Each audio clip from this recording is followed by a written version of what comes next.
Bismillahirrahmanirrahim. Assalamualaikum warahmatullahi wabarakatuh.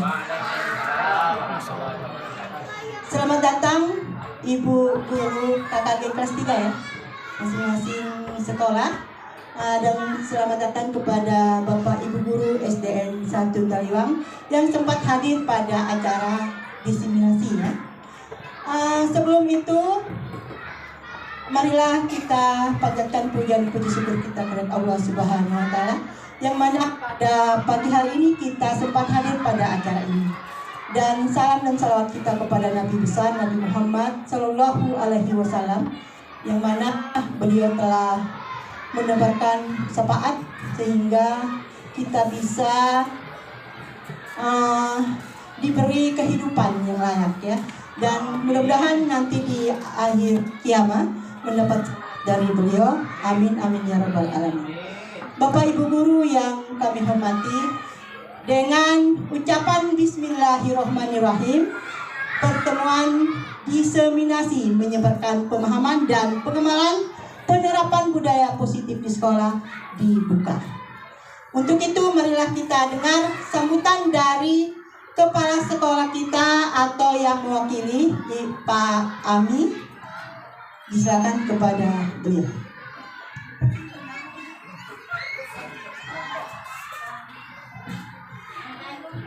Bismillahirrahmanirrahim. Assalamualaikum warahmatullahi wabarakatuh.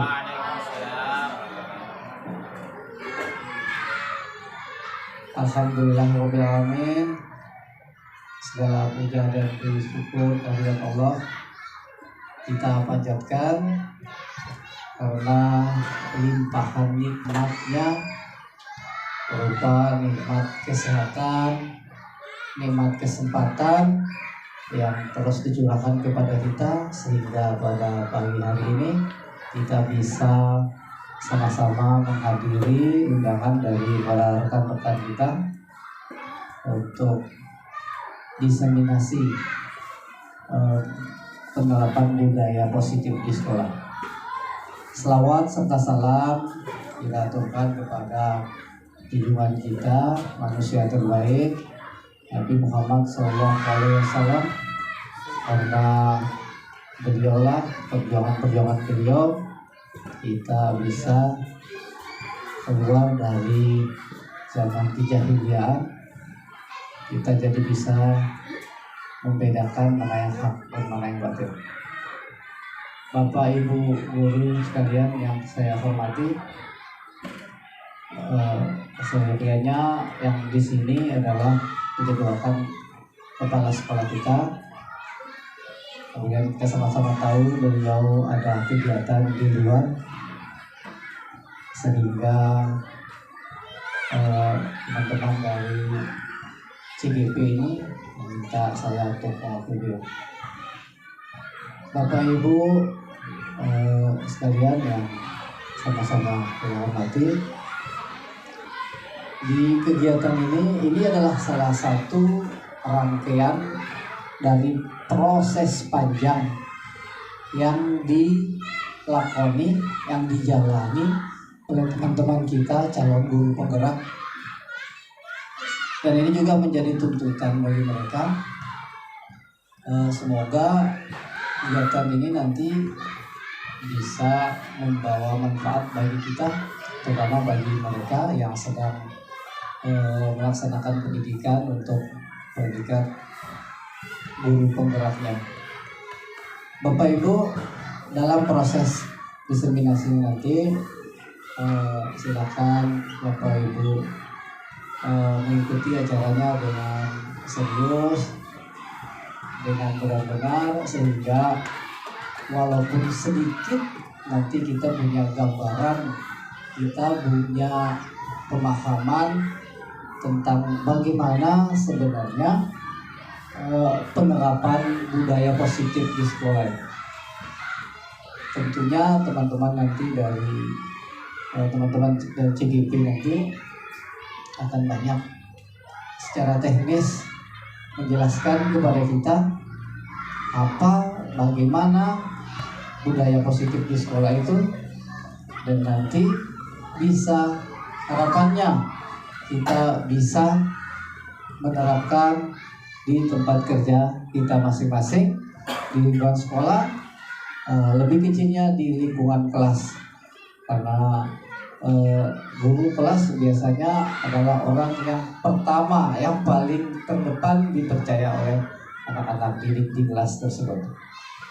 Bapak Ibu sekalian, mungkin tidak berpanjang lebar, harapannya marilah sama-sama kita mengikuti kegiatan ini dengan serius sampai acara ini selesai, sehingga nanti benar-benar mendapatkan manfaat bagi kita, bagi teman-teman kita dari CGP, bagi sekolah kita, dan demi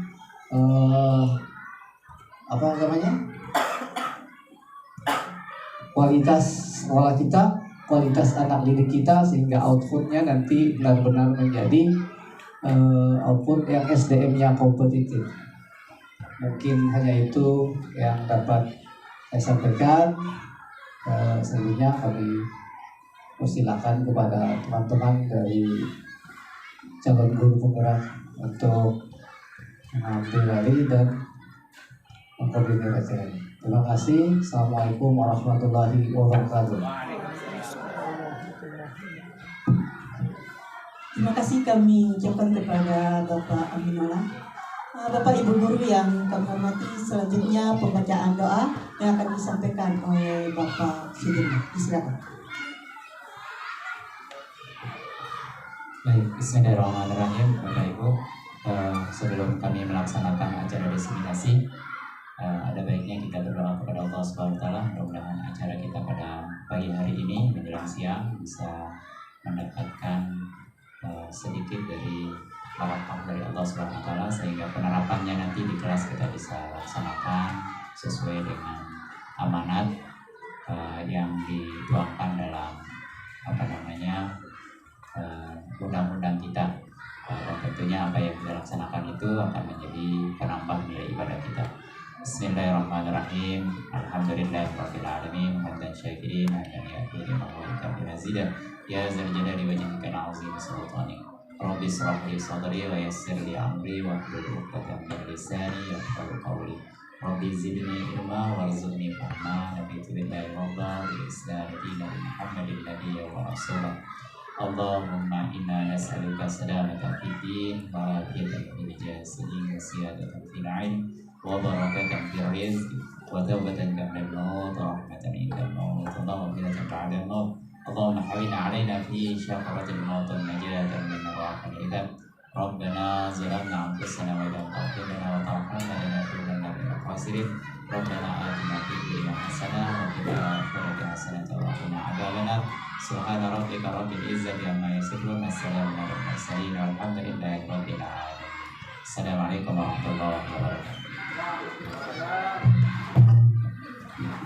Bapak Ibu tamu undangan yang kami hormati, demikianlah acara pembukaan diseminasi ini, dan marilah kita tutup dengan sama-sama melafalkan hamdan alhamdulillahirabbil alamin. Wabillahi taufiq wal hidayah. Wassalamualaikum warahmatullahi wabarakatuh.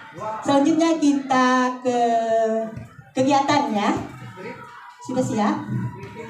Ice breaking ya, mau ice breaking? Sebentar.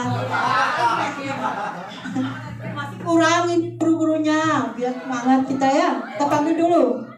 Kita panggil lagi. Cukup. Oke, mana suaranya?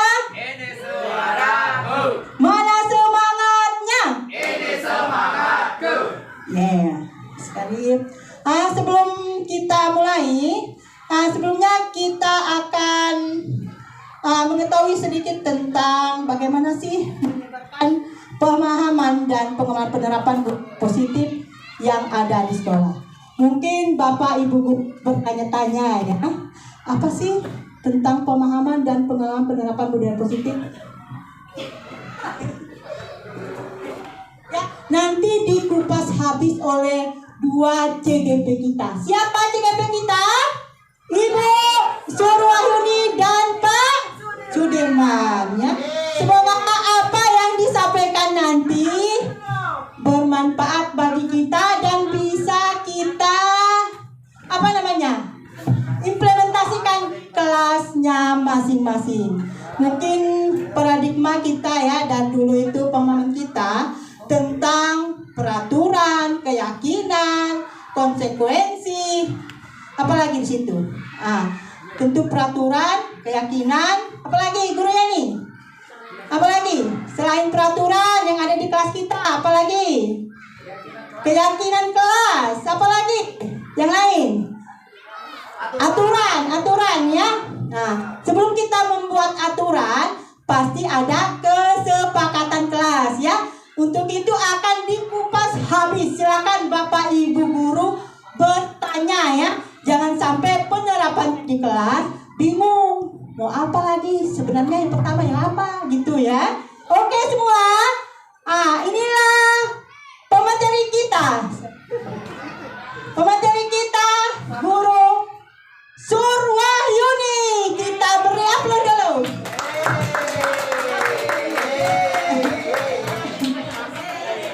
Silakan di sini dulu. Sebelum itu kita kasih energi ya supaya lebih semangat. Ayo guru. Ya, bentar ya. Kita kasih tepuk energi. Tahu? Belum? Biar saya yang kasih tahu. Oke? Kita satu ya. Sampai tepuknya. 1, 2, 3, 4, 5, 6, 7, 8, 9, 10. Kasih energi ke Guru Sur ya. Oke, siap? 1, 2, 3. Tepuk energi. 5.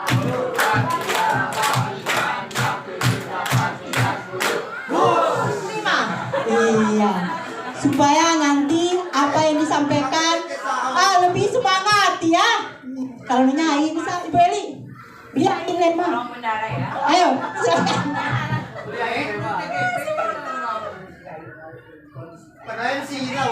Baik, terima kasih kepada MC yang luar biasa dan sudah memaparkan sedikit kulitnya dari apa yang menjadi tujuan kami saat ini. Baik, salam dan bahagia wahai guru-guru hebat, Bapak dan Ibu guru. Ada tamu kita, teman-teman KKG dari kelas 3 dan teman-teman guru, Bapak Ibu guru sekolah kita sendiri. Kami di sini bukan maksud menggurui, tapi saya ingin berbagi dan saling sharing. Bukan dalam arti kami adalah serba tahu, tidak. Kita mungkin di budaya positif ini kami baru memaparkan ini, mungkin teman-teman Bapak Ibu guru sudah sebelum kami. Cuman di sini kami hanya ingin sharing, berbagi dengan teman-teman semua. Baik, untuk budaya positif. Di sini kita mempunyai konsep utama dari modul budaya positif ini. Di mana budaya positif ini ada perubahan paradigma belajar. Nah, ada disiplin positif, ada kebutuhan dasar manusia, kata lagi Pak Dirman, motivasi perilaku manusia, ada posisi kontrol, keyakinan kelas, dan segitiga restitusi. Nah, ini adalah merupakan tahapan dari menuju anak-anak didik kita ke dari apa yang kita belum tahu dan mengkondisikan anak kita itu seperti apa itu sampai ke segitiga restitusi itu kayak apa gitu. Lanjut Pak Dir. Nah, di sini kita memaparkan pembelajaran dengan paradigma baru. Pembelajaran dengan paradigma baru dirancang berdasarkan prinsip pembelajaran yang berdiferensiasi. Nah, diferensiasi ini memang sangat dibutuhkan oleh kurikulum merdeka kita. Karena apa? Kebutuhan, minat yang akan diperlukan oleh anak-anak didik kita di kelas nantinya, karena mereka mempunyai keunikan, keperbedaan masing-masing. Jadi di sini akan kita kembangkan mewujudkannya dengan profil pelajar Pancasila. Saya mau tanya nih, Pak Yar, untuk profil pelajar Pancasila itu elemen-elemennya apa aja sih? Oh, diwakili toh? Aduh, Bu Ajeng, Ibu, saya minta buat memaparkan Pak, menyebutkan elemen profil pelajar Pancasila. Gimana Pak Ibu Ajeng? Ayo Ibu Ajeng, semangat. Keras dong Ibu Ajeng. Mandiri. Oke, mandiri. Gotong royong. Yes, gotong royong. Ah, Berkarakter. yes, Pak. Itu Pak. Kreatif. Oh, yes.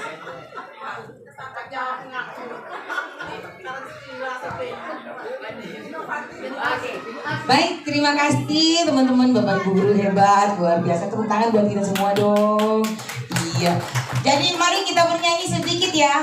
Belajar Pancasila, beriman dan bertakwa pada Tuhan yang esa dan berakhlak mulia, berkebinekaan global, gotong royong mandiri, kreatif dan bernalar kritis. Nah, demikian elemen daripada profil pelajar Pancasila yang dibutuhkan kita dan dibutuhkan oleh anak-anak kita saat ini. Dimana kurikulum merdeka kita ini akan mengarahkan anak-anak didik kita ke arah yang itu semua elemen profil pelajar Pancasila. Baik, lanjut ke budaya positif ya. Nah, di sini dalam budaya kita makna disiplin di sini itu seperti apa? Kalau menurut Ibu Yeni nih, kalau menurut saya ini guru milenial gitu, generasi Z gitu ya. Menurut Ibu Yeni disiplin itu kayak apa sih? Kalau menurut saya disiplin itu sesuatu yang dilakukan secara terus-menerus dan teratur. Iya, tangan buat Ibu Yeni ya. Coba mungkin ada tanggapan dari disiplin ini sendiri? Ya teman lain, Bapak Ibu guru? Mungkin pemahaman beda dari pribadi Pak Iyar ya gitu ya. Memahami. Coba pemahamannya Pak Iyar sendiri kayak gimana sih disiplin? Ya, baik. Sebenarnya saya mau jawab tinggal dibaca tadi, tapi ya nggak apa-apa sudah. Ya makna disiplin intinya, kalau disiplin saya lebih ke mentaati semua aturan. Kalau disuruh masukin baju, ya disiplinnya ya tetap pakai baju sampai pulang. Ya seperti itulah disiplin. Siap, terima kasih, luar biasa Pak ya. Oke, saya mau minta nih, kayaknya Bapak guru saya ini ya, Bapak guru saya di sini nih, kayaknya istilahnya anak-anak enggan segan gitu loh. Wow. Saya mau dengar disiplin menurut Pak Amino, ini kayak apa sih? Kualat, kepala sekolah disuruh. Oke, disiplin ya, disiplin. Kalau saya disiplin itu kesadaran melakukan sesuatu itu yang sesuai aturan. Disiplin apa saja, disiplin waktu, disiplin belajar segala macam. Jadi kalau sudah ada kesadaran dan itu dilakukan sesuai dengan aturan yang benar, saya rasa itu akan menjadi budaya yang sangat positif. Iya, luar biasa pemaparan Bapak kita. Oke, terima kasih Pak. Makasih ya teman-teman atas masukan, sharing, berbaginya.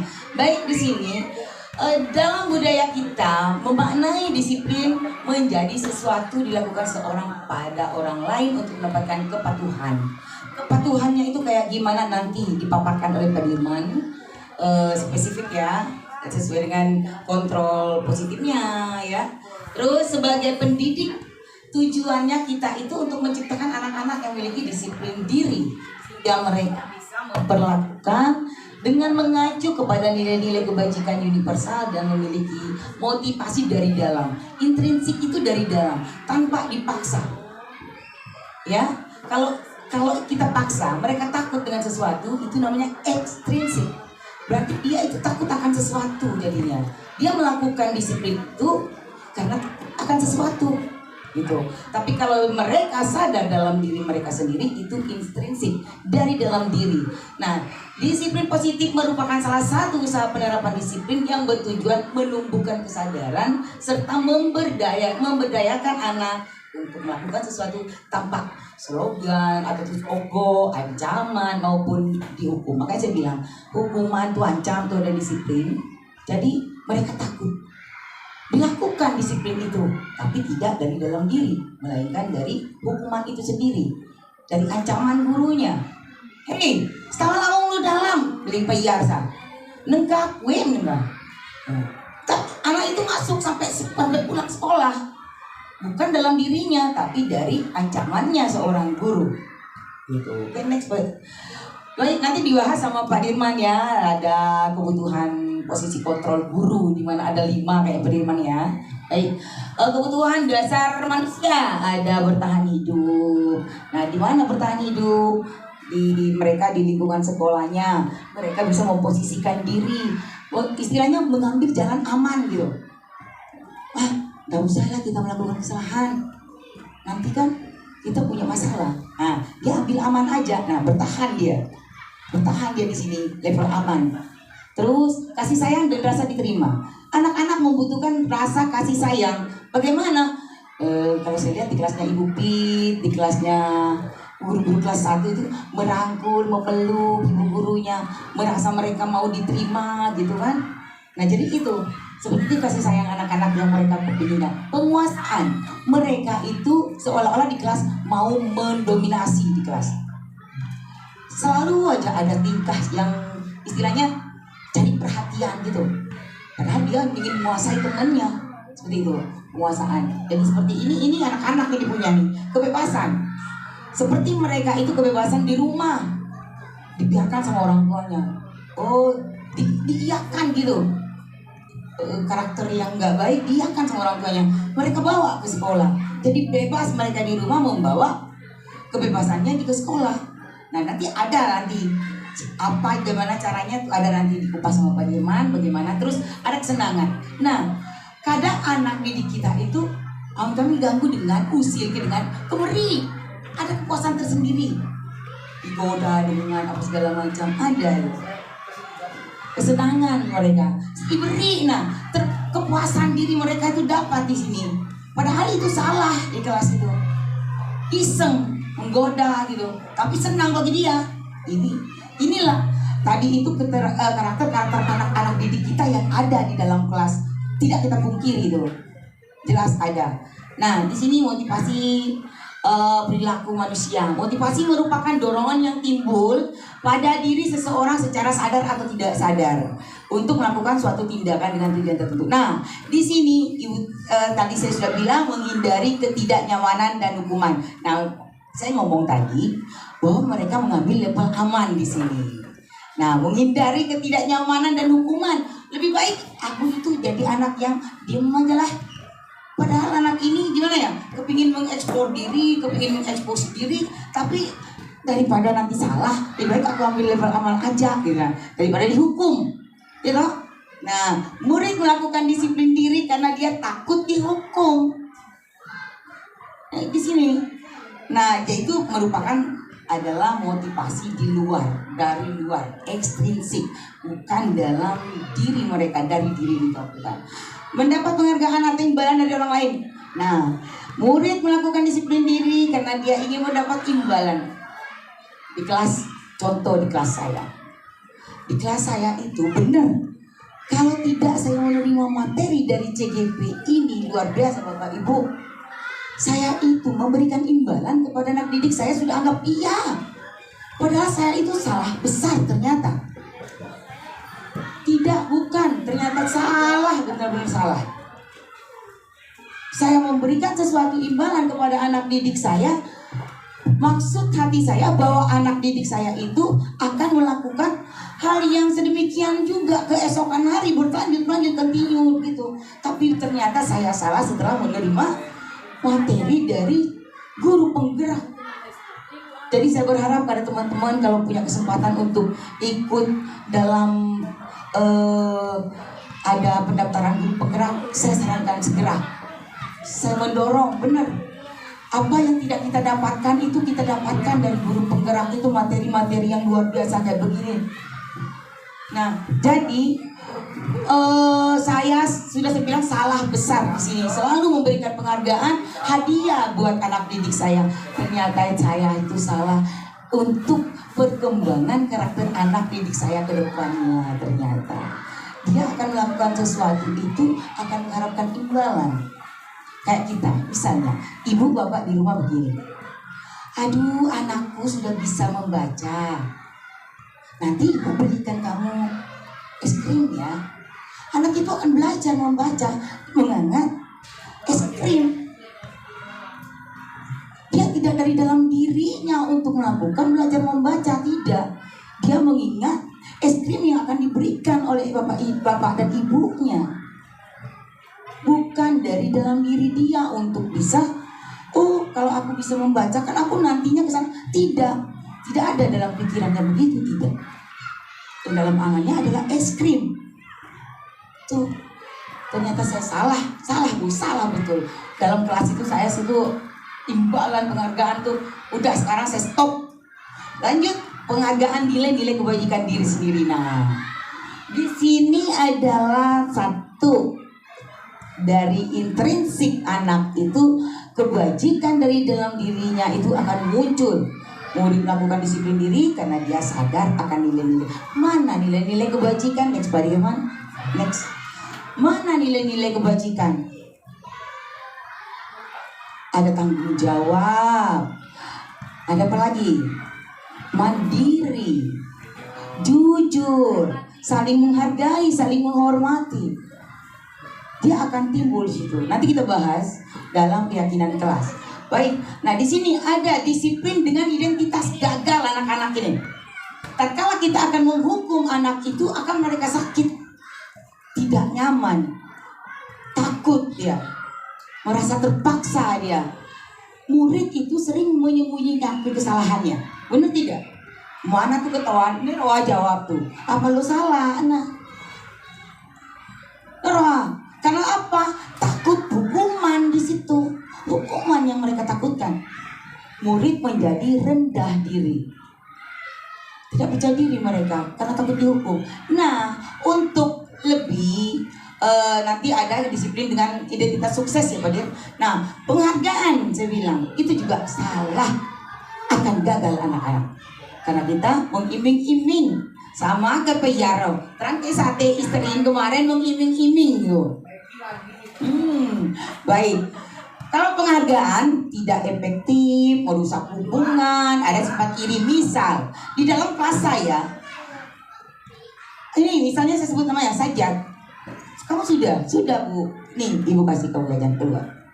Anak-anak akan iri yang lain. Kok dia saja yang dia berikan? Maka rendahlah diri anak yang tidak pernah kita berikan penghargaan. Breaking lagi. Oke, baik, silakan Ibu Moderator. Oke, kita ice breaking dulu ya. Mohon maaf, pemateri dari CGP. Kita ice breaking dulu. Hai. Halo. Sekarang kita ada permainan sedikit ya, supaya tidak terlalu ngantuk, tidak terlalu jenuh. Ngantuk nggak? Ngantuk nggak? Pendausahaan kita ice breaking. Sudah ada jajannya, ditambah lagi dengan ice breakingnya ya. Misalnya begini, kalau senjata itu kalau kita tembak itu orang, kalau kena mati ya. Sekarang kalau saya bilang door ke tempatnya ya, teman di depan aja, door depan. Kalau saya bilang 2 kali, door teman sampingnya ya. Kalau saya bilang 3 kali, boom. Enggak kena, seperti itu ya.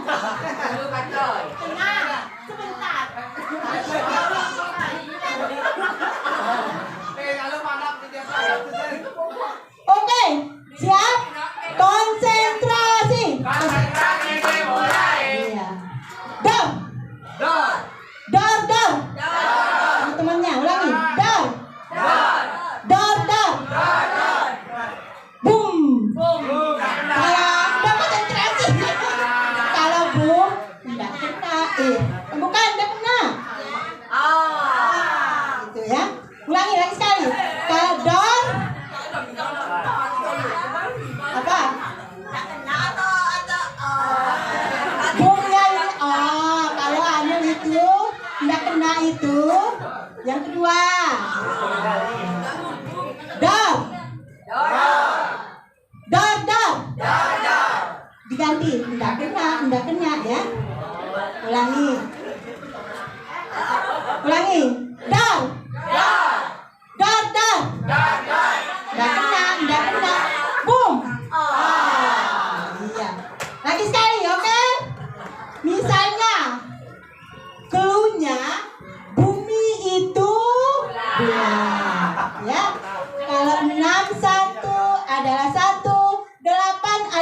2. Kalau 19 berapa? 1. Hebat, luar biasa. Hah? Lagi.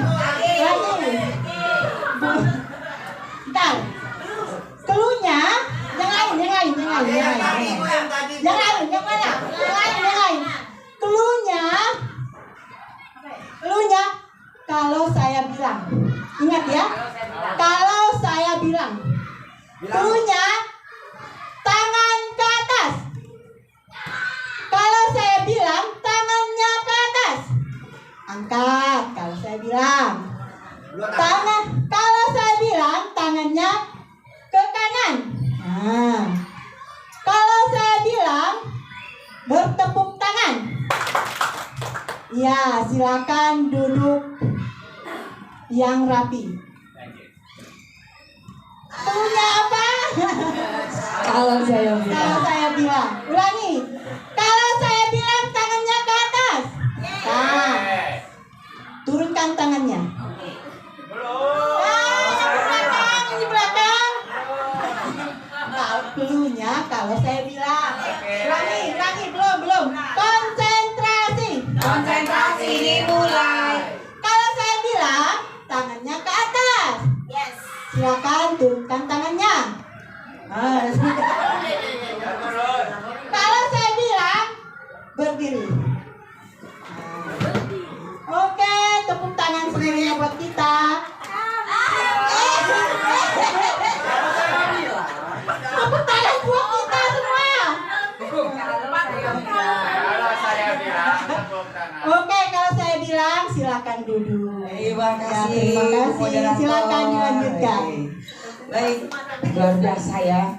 Tepuk tangan buat ibu moderator kita dulu. Luar biasa. Terima kasih.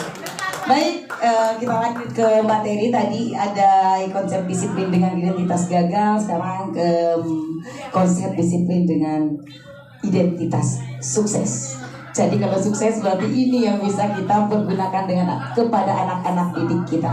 Baik, untuk konsekuensinya. Di sini penguatan jangka pendek, perlu monitoring berkelanjutan, stimulus dan respon, murid menghormati peraturan, kehilangan waktu untuk merenungi kesalahan. Nah, di sini konsekuensi, maksudnya tatkala anak menjatuhkan air di dalam kelas, contoh, dia jatuhkan air, ini stimulusnya, itu memerlukan kita memerintahkan mereka. Nah, ambil lap dong. Harus dilap bekas tumpahan yang kamu jatuhkan air temanmu tadi.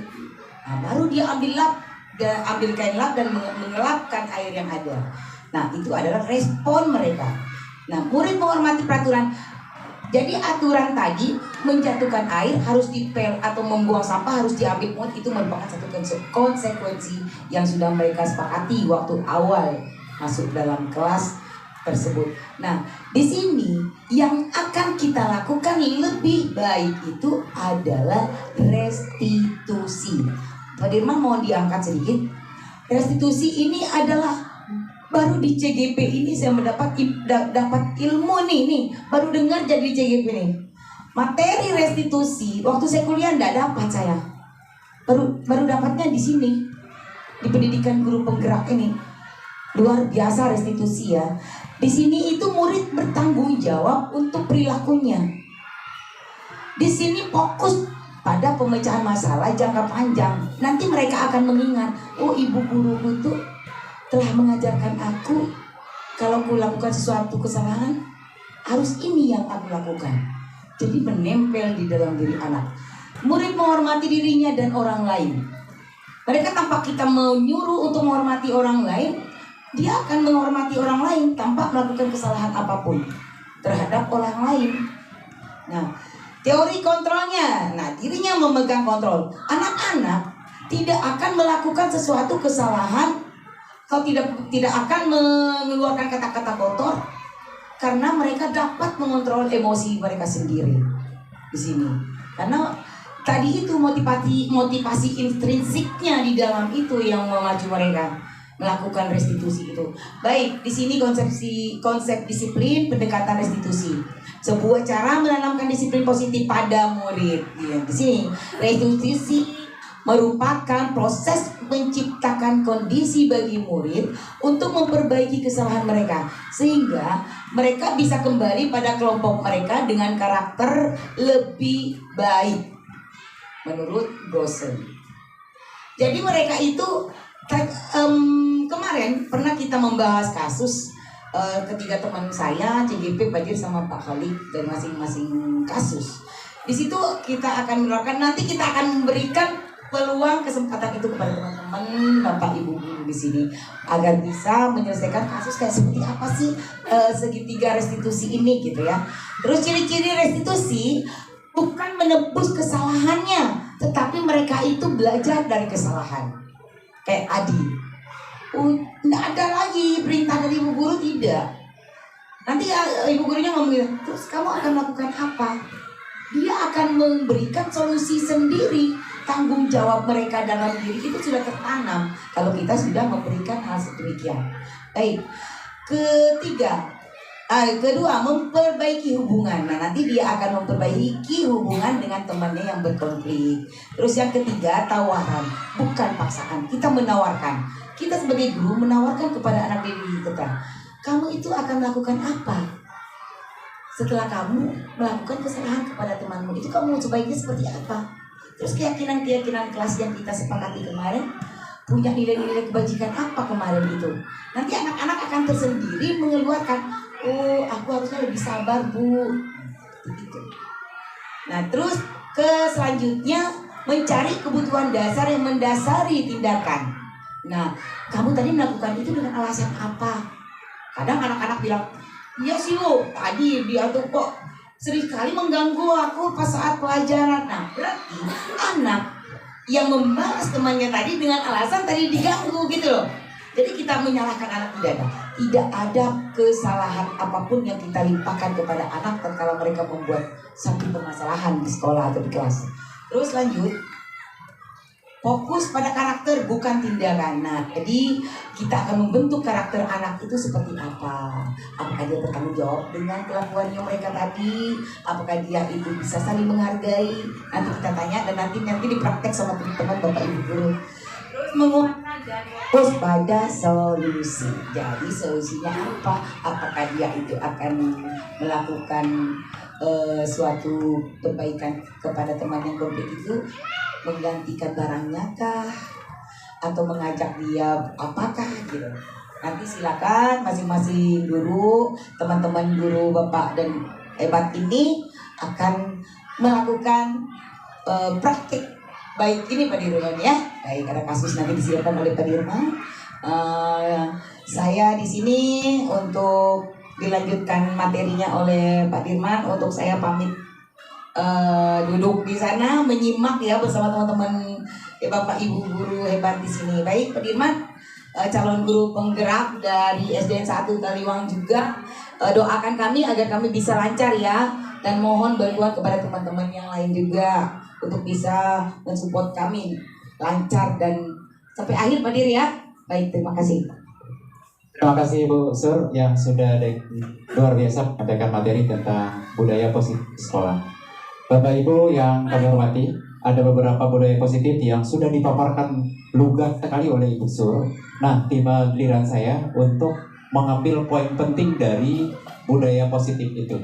Di depan ada di modul kami ada modul 1.4, kami mempelajari tentang keyakinan kelas. Nah, sebelum itu Pak ingin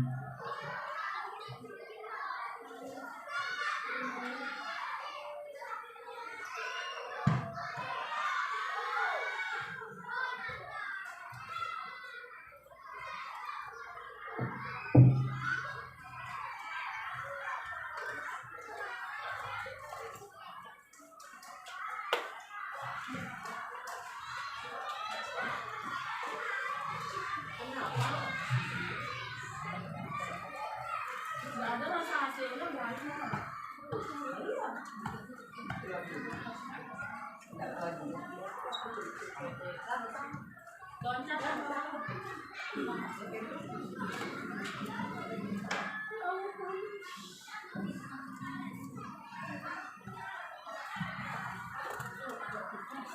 Bapak Ibu, tadi ada keyakinan kelas. Sekarang ada pertanyaan, mengapa tidak peraturan saja? Mengapa harus keyakinan kelas? Mungkin ada yang bisa bisa memberikan sedikit pencerahan. Kenapa tidak peraturan kelas? Kenapa harus keyakinan kelas?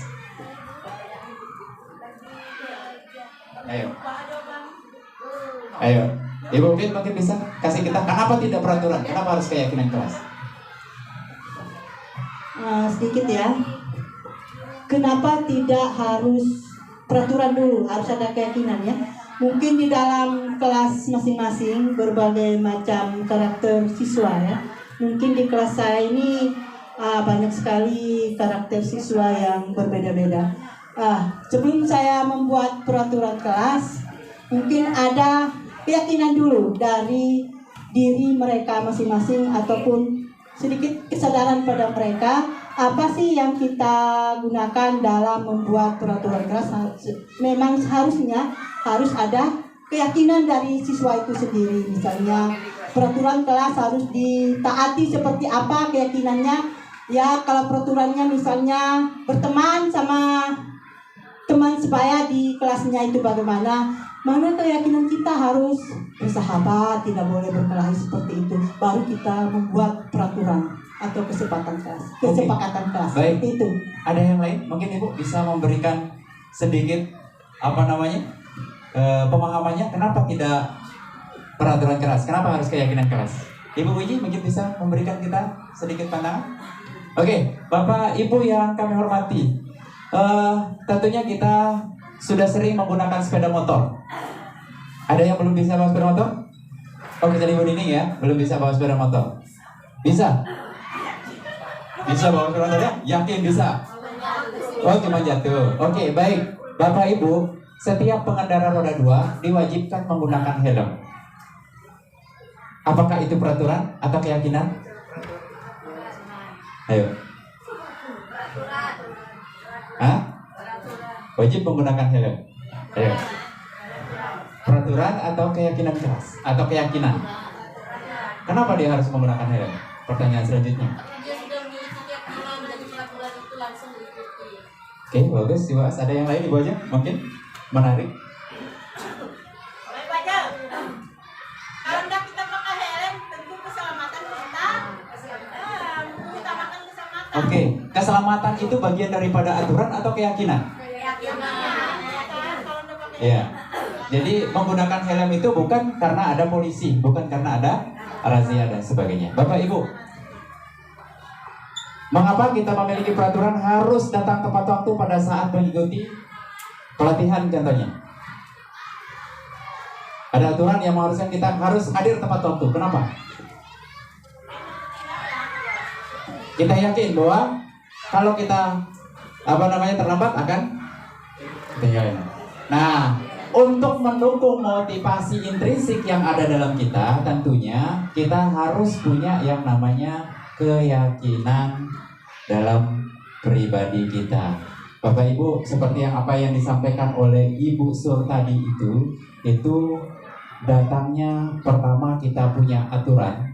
Dari aturan ini akan menjadi sebuah keyakinan dan akan menimbulkan budaya atau lingkungan yang positif, sehingga satu sistem itu akan mempunyai budaya positif. Di sekolah kita apakah sudah ada budaya positif? Sudah ada. Banyak sekali budaya-budaya yang sudah kita laksanakan, tetapi banyak belum kita buat secara bersama dan meyakini bahwa itu bagian daripada budaya positif kita. Salah satu contohnya misalnya, setiap hari Senin anak-anak kita suruh datang, atau setiap hari kita suruh datang jam 7, pukul 7. Dan yang sering kita lakukan kepada anak-anak itu adalah ketika ada yang melanggar aturan itu, kita menghukum mereka. Salah satu mungkin kita mencatat namanya, kita lapor ke wali kelasnya untuk diberikan pembinaan dan sebagainya. Tetapi belum kita buat kesepakatan apa resiko daripada atau apa konsekuensi dari keterlambatan yang mereka laksanakan. Baik Bapak Ibu, ini tolong dibaca yang dua ini. mana yang termasuk kesepakatan kelas dan mana yang merupakan keyakinan kelas dan mengapa dari dua ini?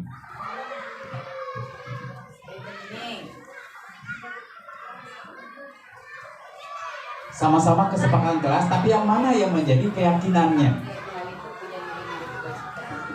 Tadi sudah dijelaskan sama Ibu Sur kan tentang itu semua. Materinya saya tidak ulang, tapi langsung kita ke pengaplikasiannya.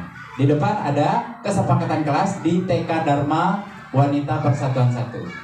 Di sebelah kiri saya ini ada datang tepat waktu, mengucapkan salam, menjaga kebersihan sekolah, berdoa sebelum dan sesudah kegiatan, aktif dalam pembelajaran, tertib.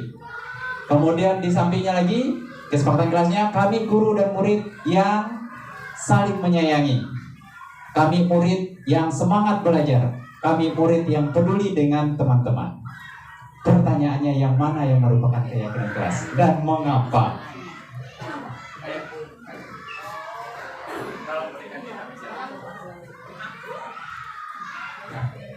Kayaknya yang kanan deh. Kayaknya. Mengapa? Karena apa namanya? Kalau yang sebelah kiri lebih ke ya peraturan, kemudian sifatnya perintah begitu, ya nggak kebersihan, ya jadi tanpa ada keyakinan dari dalam diri, ya sifatnya memerintah. Tapi yang sebelah kanan kayaknya dari dalam diri. Oke, baik, sudah disinggung tampak seperti dan tampak akan kita pelajari selanjutnya. Yang di sebelah kiri secara visual bisa kita lihat. Datang tepat waktu, mengucapkan salam, itu adalah aturan. Bisa kita lihat secara visual. Tetapi kami guru dan murid saling menyayangi. Itu tidak bisa kita lihat, tetapi bisa kita rasakan dan kita yakini. Dan itu adalah salah satu ciri daripada keyakinan kelas. Kita yakin bahwa kita ini saling menyayangi. Tidak ada yang saling. Baik, apa yang disebutkan oleh Ibu Atul tadi, inilah yang disebut dengan keyakinan kelas. Hormat.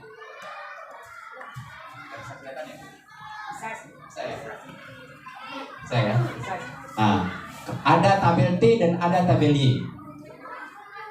Di tabel T itu tampak seperti, tidak tampak seperti. Nah, itu yang disebut dengan keyakinan terdengar. Kalau di tabel Y, hormat, kami meyakini bahwa sangat penting untuk menghormati semua orang dan barang milik orang lain. Ini bentuk daripada keyakinan.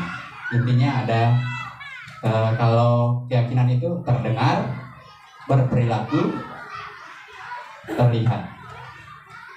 Kemudian kalau di tabel Y, tampak seperti, tidak tampak seperti.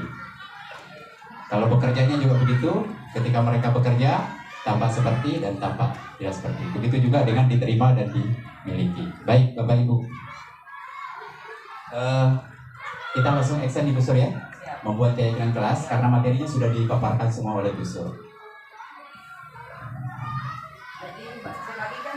Oke. Oke, Bapak Ibu. Oke, sekarang tidak akan ngantuk, Bu. Ibu Sur akan membagikan post-it. Post-it ini tolong Bapak Ibu tulis tentang kelas impian Bapak Ibu. Ya, tolong ditulis kelas impian yang kita harapkan. Yang kita harapkan atau peraturan di kelas kita yang kita harapkan di kelas itu harus bagaimana. Misalnya anak harus berpakaian rapi, anak datang tepat waktu, belajar dengan tidak ribut misalnya. Silakan sepuas-puasnya sia-sia kalau saya tulis. Dan kalau bisa langsung ditempelkan di sini. Tentang kelas impian Sia. Kelas impian Sia. Apa yang saya impikan di dalam kelasnya? Tentunya yang kita impikan kan ada aturan-aturan yang aturan-aturan yang sudah kita buat. Bergaji banyak.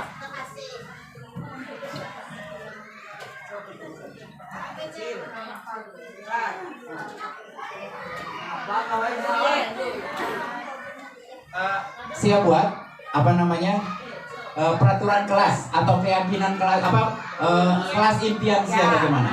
Apa yang Sia impikan di kelas Sia? Seperti apa sih? Seperti apa sih kelasnya? Ibu idamkan itu ya? Ya, yang Sia idamkan. Apakah- Salah satu contohnya misalnya anak-anak harus memasukkan baju dalam buang sampah. dalam ini buang sampah apa namanya pada tempatnya, makan tidak dalam kelas misalnya, seperti itu contoh salah satu contohnya.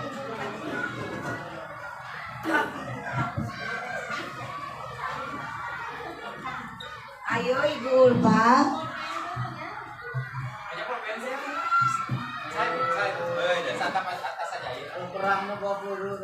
Pak Iwan mohon kelas impiannya Pak Iwan kayak gimana sih maunya gitu. Oke.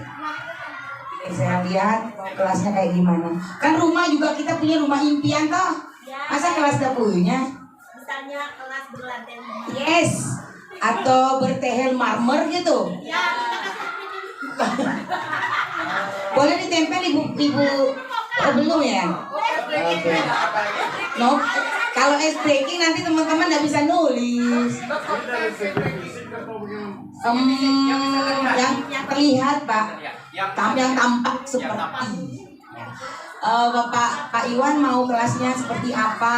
Apakah anak-anak selesai makan terus sampahnya dibuang ke tempatnya atau ke kolong meja kah gitu? Terserah. Ayo yang sudah selesai boleh saya bantu tempel ke sana. Nanti kita akan mendapatkan satu keyakinan kelas di mana keyakinan kelas ya sini. Yang tujuan dari kegiatan ini nanti kita akan membuat sebuah keyakinan di kelas itu masing-masing. Dari kelas impian kita bagaimana? Ayo Ibu As, sekolah yang Sia impikan itu bagaimana Ibu As? Atau kantor Sia itu yang Sia impikan? Ruangan Ibu itu. Nah, ruang TU Sia itu yang Sia impikan bagaimana? Hah? Sama sih kan ruang Sia kan? Sudah selesai Pak, biar saya bantu pasang. Kali kuasa gawain enggak?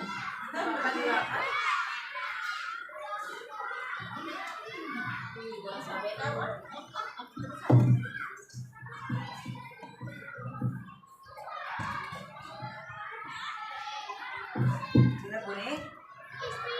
Iya, sudah. lu kayak gini. Serius begini. Iya.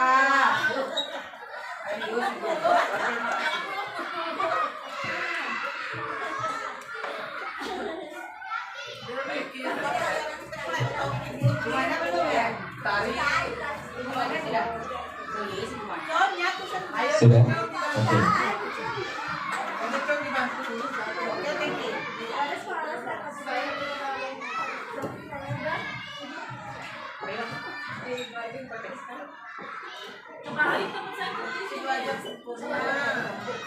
Yang as kantor sertifikat dari mana? Ya saya punya.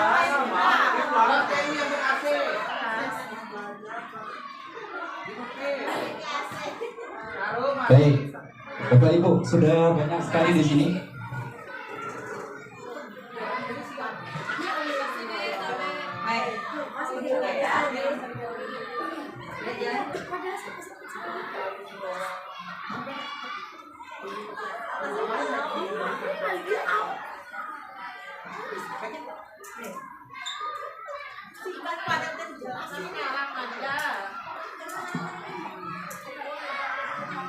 Oke, baik Bapak Ibu.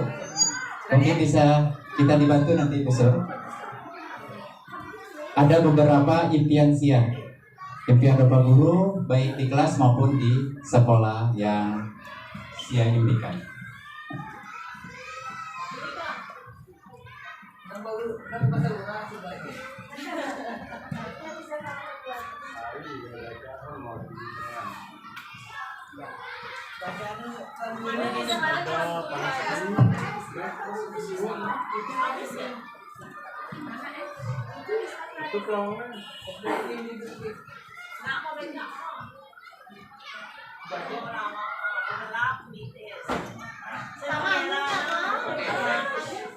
Baik, saya bacakan ada beberapa impian impian Bapak Ibu guru baik di kelas maupun di sekolah Bapak Ibu guru.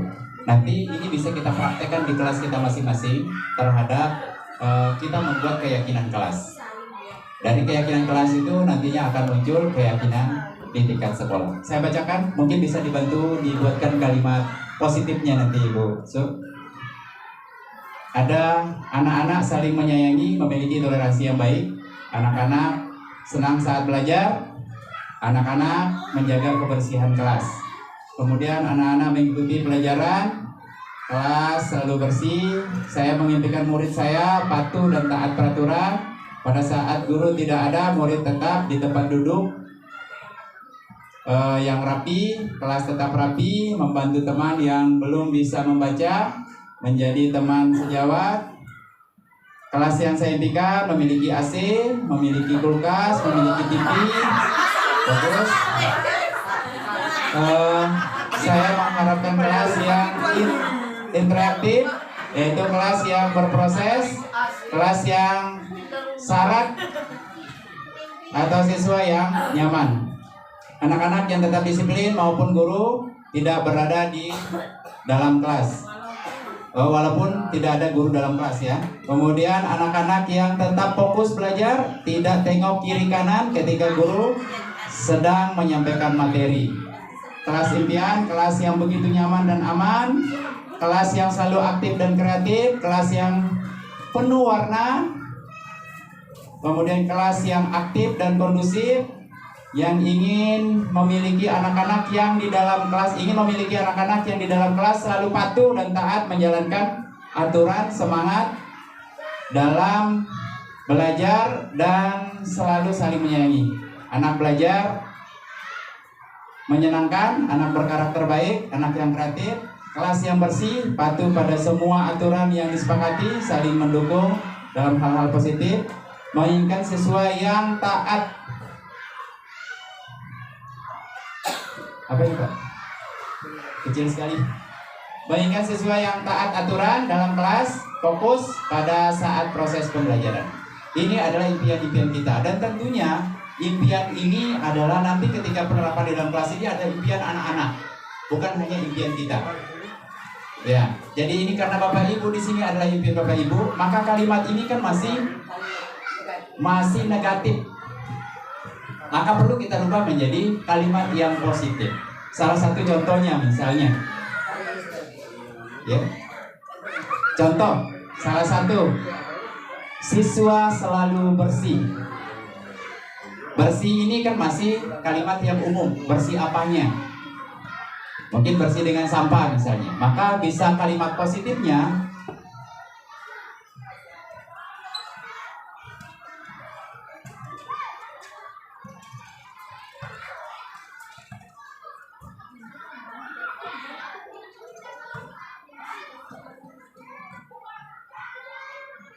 kita bisa membuat kalimat positifnya, anak membuang sampah pada tempatnya atau buang sampah pada tempatnya.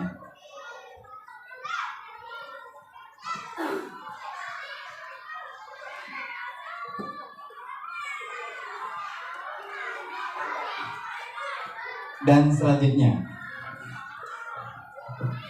apa namanya? Anak tertib mengikuti pelajaran.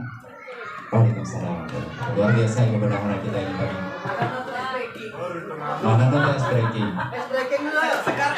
Oke, boleh. Bapak Ibu boleh sambil menikmati itu, anggap saja itu sebagai bagian daripada ice breaking yang sudah di. Oke, baik, kita lanjut.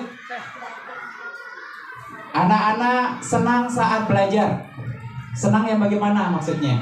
Maka kalimat ini harus kita ubah dia menjadi kalimat yang positif. Apa kira-kira kalimat positifnya? Anak-anak senang belajar. Pak Iwan.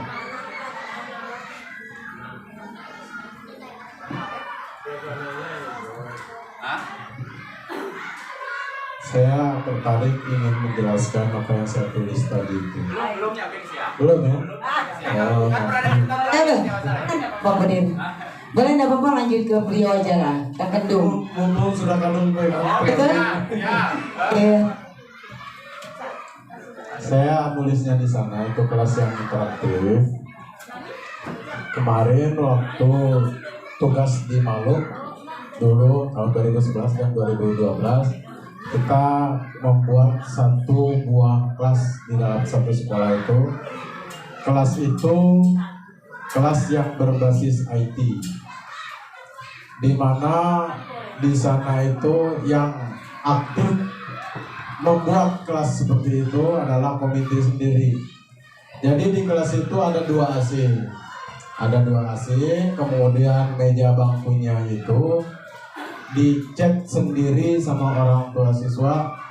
Ya, AC-nya dari orang tua sendiri juga, dan orang tua sendiri yang datang mendekor kelas tersebut. Ya, lengkap dengan gorden, seperti gorden di dalam ruangan ini.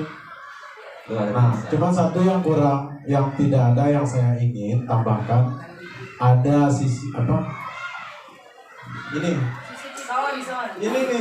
Oh, layar proyektor. Proyektor itu kalau bisa setiap kelas itu ada, tinggal kapan-kapan saja kita mau pakai, tinggal tinggal di on off kan. Benda-benda tersinggung katanya. Kemudian untuk kelas yang nyaman itu tidak ada artinya lengkap berbasis IT, lengkap dengan AC-nya kalau gurunya itu tidak bisa menciptakan suasana kelas yang hidup menyenangkan. Ya, jadi gurunya itu juga perlu mendapatkan asupan, ya.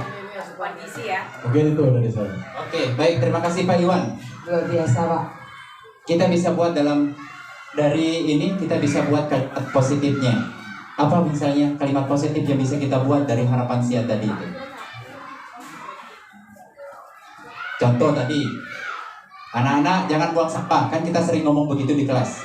Nah, maka itu atau aturan yang kita buat dengan anak-anak itu kita harus rubah menjadi yang bisa diterima oleh anak-anak. Contohnya, buang sampah pada tempatnya. Misalnya, ya, ini kan kalimat negatif namanya. Nah, sekarang kita rubah dia menjadi kalimat positif. Mungkin bisa untuk yang tadi itu Atau yang tadi. Yang nomor 2 coba. Nomor 2, anak-anak yang mana? Menyenangkan ya? Ya, anak-anak senang saat belajar. Mungkin lebih kalau senang dalam belajar, anak itu tidak saling ganggu atau apa kan? Jadi saling menghargai. Anak-anak saling menghargai. Iya, saling menghargai saat menerima, tidak saling ganggu gitu. Berarti ada nilai kebajikannya itu saling menghargai. Saling menghargai ya. Iya.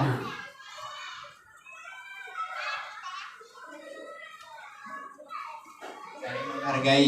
Iya. Pada saat belajar. Pembelajaran berlangsung. Saat belajar ya. Iya.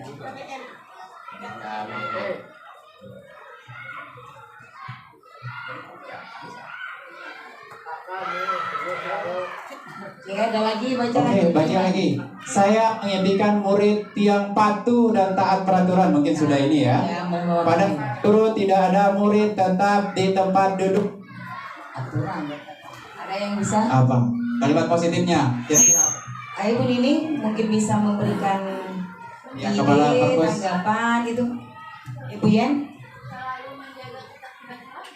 Menjaga ketertiban kelas. ketertiban kelas.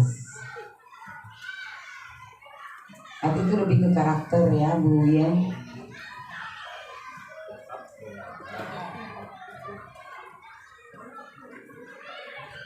Lagi, ini sama saya mengharapkan kelas yang interaktif, yaitu kelas yang berbasis IT, kelas yang syarat atau itu makanya. Oh iya. Kalimat positifnya apa? Bisa diberikan kalimat positif itu? Oh. Kelas Kelas digitalisasi, Pak. Iya, Ya. ini lebih masih ke di aturan kelasnya. Nanti dari aturan kelas ini kita akan membuat sebuah keyakinan kita bersama dengan murid bahwa anak-anak itu nanti kita gali seperti materi yang disampaikan oleh Ibu Sur tadi, bahwa anak-anak ini tidak melakukan sesuatu itu karena takut dari hukumannya. Suasana.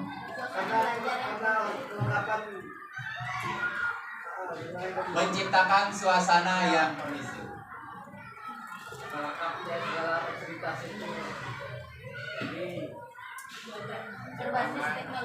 Berbasis digitalisasi. Kamu pro aneh.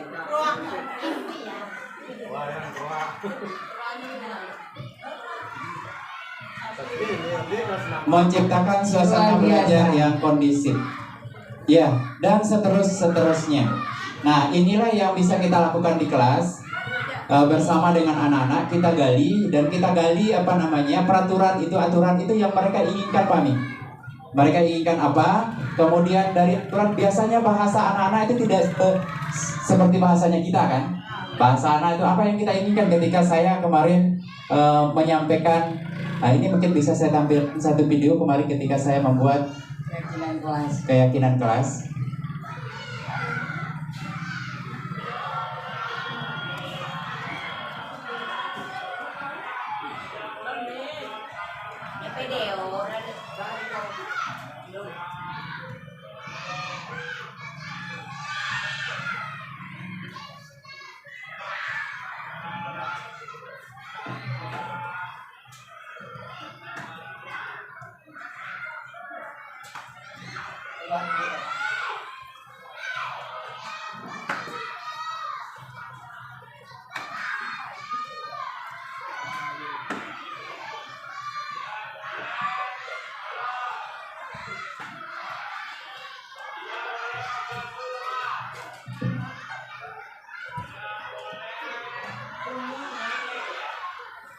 Mereka biasanya tidak boleh begini, tidak boleh begitu biasanya biasa di kelas.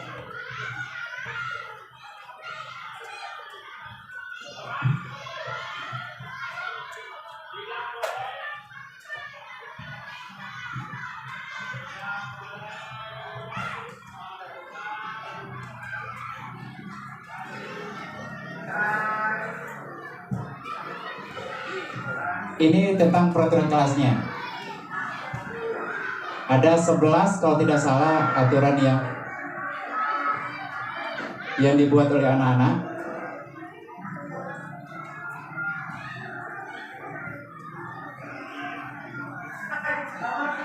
Nah, ini adalah aturan yang kelihatan ya. Sudah masuk ke keyakinan itu ya?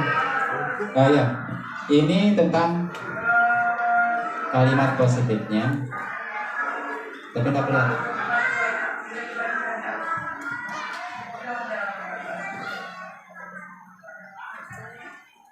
Kurang lebih seperti itulah Bapak Ibu. Dari kita menggali aturan-aturan di kelas dengan anak-anak, kemudian kita ubah dia menjadi kalimat positif. Nah, kalimat positif inilah yang kita ubah menjadi keyakinan kelas. Salah satu contohnya, buang sampah pada tempatnya. Apa sih nilai keyakinan kita? Apa sih yang kita yakini? Buang sampah itu harus kita buang pada tempatnya. Kebersihan. Untuk menjaga kebersihan. Jadi anak secara intrinsik mereka akan berpikir, kalau saya nanti buang sampah tidak pada tempatnya, maka kelas saya akan kotor. Jadi mereka timbul dari dalam diri sendiri. Nanti mungkin bisa di situ kita buat keyakinannya, mungkin bisa. Nah, kita bagi lagi tuh. Ya. Tikinotnya. Dari buang sampah pada tempatnya, saling menghargai pada saat KBM, menjaga ketertiban kelas. Ya. Kemudian kelas yang bersih, tapi sama-sama pengulangan. Ya. Ya, tidak ada yang akhlak mulia. Misalnya kita menginginkan anak kita yang taat beribadah misalnya. Itu kalau taat beribadah, maka keyakinan yang kita yakini itu anak-anak yang religius kan. Nah, seperti itu. Ya. Lebih ke mengacu elemen profil pelajar Pancasila. Nilai-nilai kebajikan. Tapi kan ini ya. Ini nih kebersihan nih, Peggy.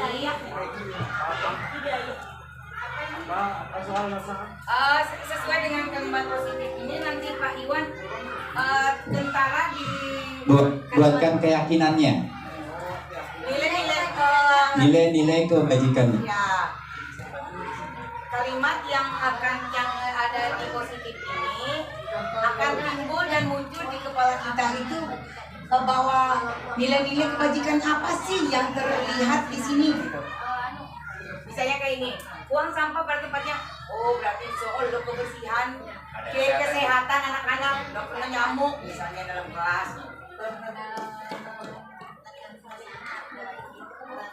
Misalnya anak-anak itu pukul-pukul teman, ganggu teman, berarti dia tidak Oke. menghargai teman-temannya. Gitu. Baik, kebajikan yang bisa kita ya.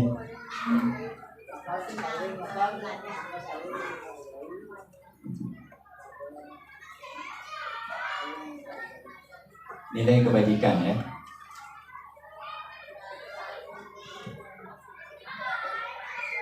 Salah satu contohnya di depan Pak. Kalau keterangan kelas kita misalnya selalu kembalikan buku pada tempatnya, maka keyakinan kita itu kan biar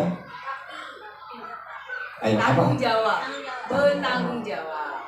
Jadi Itu kan keyakinannya. memiliki rasa tanggung jawab sendiri dari dalam dirinya. Nah, bisa dipahami Pak? Contoh, tapi ini kita kan tadi dari sini awalnya, Dari kalimat kita sendiri yang kita sudah buat. yang kita buat sendiri tadi. Contoh misalnya dilarang mengganggu orang lain. Apa nilai keyakinannya? Saling menghargai. Menghargai, toleransi, apalagi empati bisa juga masuk. Itu bagian daripada keyakinan. Jadi inilah yang akan kita berikan kepada anak itu tentang minimal keyakinan yang saya buat tentang aturan yang saya buat dia tadi. Yang saya buat dia tadi, apa nilai keyakinan yang saya yakini dari aturan yang saya buat sendiri, atau impian yang saya buat tadi. Mengandung nilai kebajikan apa? Ya, apa kandungan nilai kebajikannya dari aturan yang saya buat tadi saja. Saya buat tadi itu apa Pak Mi? Aturan yang kelas impian-impian saya tadi. Ya saya tulis apa keyakinan. Tidak apa-apa sih biar saya menok. Saya boleh berdasarkan yang kan tadi. Biar apa ada keterkaitan coba, Ya. Pak. Ah, Supaya ada keterkaitan antara impian Sia dengan nilai kebajikan Oke. yang ada gitu. Biar simpel, biar nom saya menok. Apa saya tulis? Malu tulisan saya tulisan tercantik. Nia misalnya.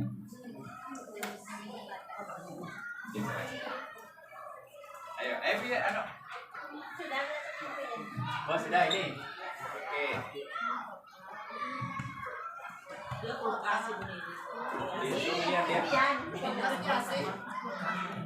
Kemewahan berarti. Nah, ini juga bergantian atau menunggu giliran. Keyakinan kita apa di situ? Coba ini. Bergantian atau menunggu giliran. Apa nilai keyakinan kita? Antri, sabar, apalagi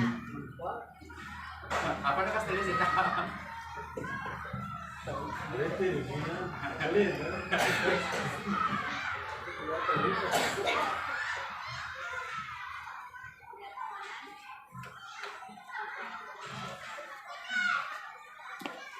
beberapa gambar tekan di sini nanti. Mando kamu tulis apa dulu? Sudah? Oh, sampai? Oke.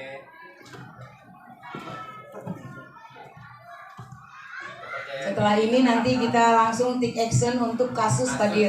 Iya, betul. Biar teman-teman Oke. mungkin Ini kayaknya sudah terwakili, Ibu. Kamu? Ibu tahu sudah.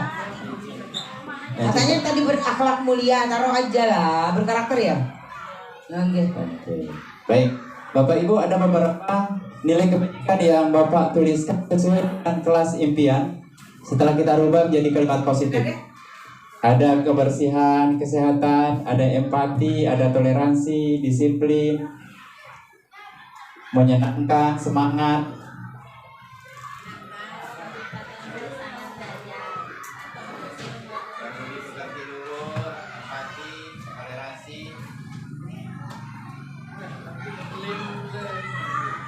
Sudah Ki?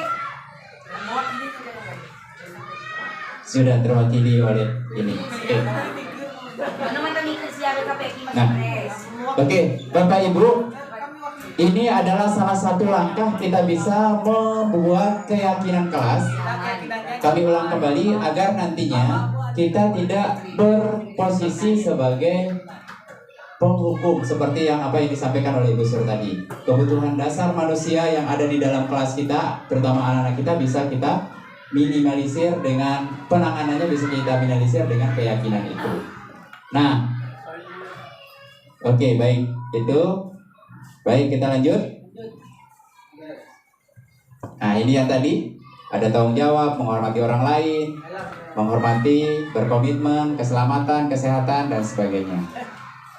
Nah, kebutuhan dasar tadi sudah disampaikan oleh Ibu Sur. Saya tidak akan membahas ini karena tadi sudah dibahas, ya. Intinya kebutuhan dasar manusia itu ada 5. Ada untuk bertahan hidup itu, maka mereka itu harus merasa kasih sayang dan diterima. Ada penguasaannya, ada kebebasan, ada kesenangan. Tadi sudah dijelaskan oleh Ibu Sur. Ini 5 posisi kontrol. Baik, 5 posisi kontrol tadi, selama ini kita itu menurut Bapak Ibu, kita sekarang sudah berada di mana selama ini? Apakah kita sebagai penghukum, pembuat orang merasa bersalah, sebagai teman, pemantau, atau manajer? Untuk mengetahui, kita harus bisa sebagai penghukum. Guru berbuat menghardik, menunjuk-nunjuk, Padir, mungkin take action begini. Saya melakukan kesalahan, Pak Dirman berlaku sebagai guru penghukum. Oke. Sini Bu Nining berdua minta tolong. Oh, Pak Guru, ini Pak Gurunya ya. Pak Guru ya. Oke. Pak Guru. Silakan. Dikasih masalah Pak langsung ya. Guru, dia mencuri barangku. Ini sebagai penghukum ya. Ini guru sebagai penghukum. Kita take action.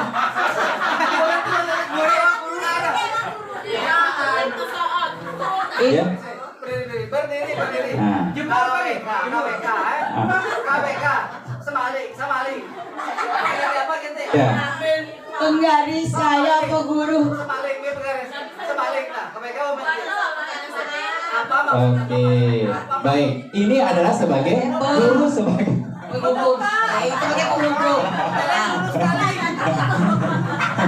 Rasanya jauh so. itu guru sebagai penghukum. Kebanyakan kita kata-kata yang selalu digunakan ketika kita berbuat itu, kita selalu menghardik, menunjuk-nunjuk, Ya, kayak menyakiti atau menyindir. kurang lebih kayak tadi. Seperti itu. Itu yang dilakukan oleh. Nah, dan sekarang kita bisa menyadari kita ini sebagai guru yang penghukum atau bagaimana. Kemudian guru sebagai orang yang selalu membuat anaknya itu merasa bersalah. Dengan berkasus yang tadi, coba Kasus Pak yang Dirman. tadi, bagaimana Pak penanganannya? Guru, diambil penggaris. nongka kau soalnya Pak me. Ayo kan semalik. Nongka tak perlu alasan. Oke. Oke, baik. Oke, seperti itu. Salah satunya. Nah, pembuat bersalah cenderung guru ini memposisikan dirinya sebagai penceramah. Iya. Ya, sering kita lakukan ya. Coba Ketika salah satu kalimatnya. Salah satu kalimatnya. Nanya tolin, datang terlambat kau baik. Nah, ini salah satunya. Salah satu Sebagai contohnya. merasa bersalah. Jadi anak itu selalu merasa bersalah. Kita ceramahi dia. Nah, kamu panjang lebar kita ceramahi. Anak tidak kita marahi, tapi kita marahi dia dengan ceramah. Dia merasa Hina-hina. kau nomor belajar nanta ina mesin, dan saya sering melakukan itu. Itu. Ya. Nah. Kemudian guru yang diharapkan itu adalah minimal sebagai teman. Apa yang dilakukan oleh guru? Guru ini membuatkan alasan-alasan untuk muridnya. Ya, misalnya anak ketika melakukan pencurian, contoh salah satu kasus yang masih masih membekas di dalam hati saya adalah penanganan yang dilakukan oleh senior kita Pak E. dulu ketika HP-nya Ibu Ajeng hilang itu, ternyata ada di belakang sana. Semua teman-teman ada yang bisa menangani, tapi beliau memposisikan diri sebagai seorang teman.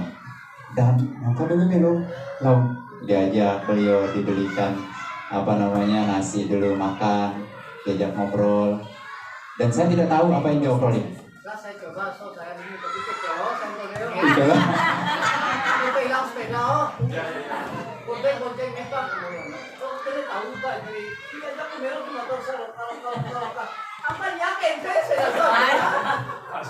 Luar biasa pengalaman. Iya, pengalaman. Itu ya pengalaman, Bu. Pak yang sudah bersalah, jadi lo kan sekolah Pak yang urusan. Masya Allah. Nah, ini sebagai teman. dan penghukum. Tetapi oleh tentang Undang-Undang Pendidikan Nasional, terutama kurikulum Merdeka itu, kita sebagai teman ini masih belum dibenarkan. Yang dibenarkan kita, posisi kita sebagai seorang guru itu adalah sebagai pemantau dan seorang manajer. Gimana posisi kita sebagai seorang pemantau? Kita menghitung dan mengukur. Bagaimana kita lihat anak-anak, misalnya kita ingin mengambil sebuah tindakan, apa yang akan terjadi? Apa yang akan dialami anak-anak itu? Dan yang terakhir kita itu adalah menjadi seorang manajer, mengajukan pertanyaan-pertanyaan yang ada kaitannya dengan penanganan menggunakan Segitiga itu sih. Saya akan bahas baru, nanti kita bisa bagi materinya, bisa kita baca. Langsung take action dong, pikir mana kan? Oke. Dengan kasus yang ada. Baik. Kita bagi kelompok aja. Ada yang jadi guru dan ada jadi siswa. Baik, ada kasus ini Pak Mi.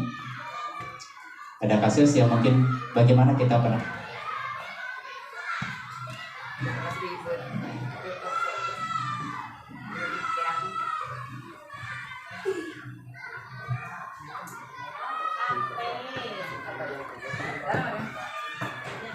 Emang mau jadi manajer, mau jadi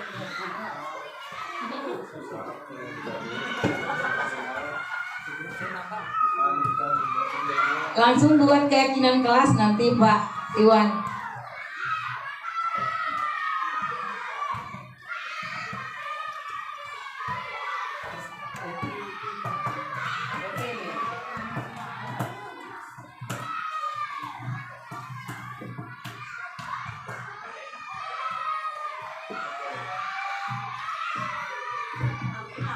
Oke, ini ada kasus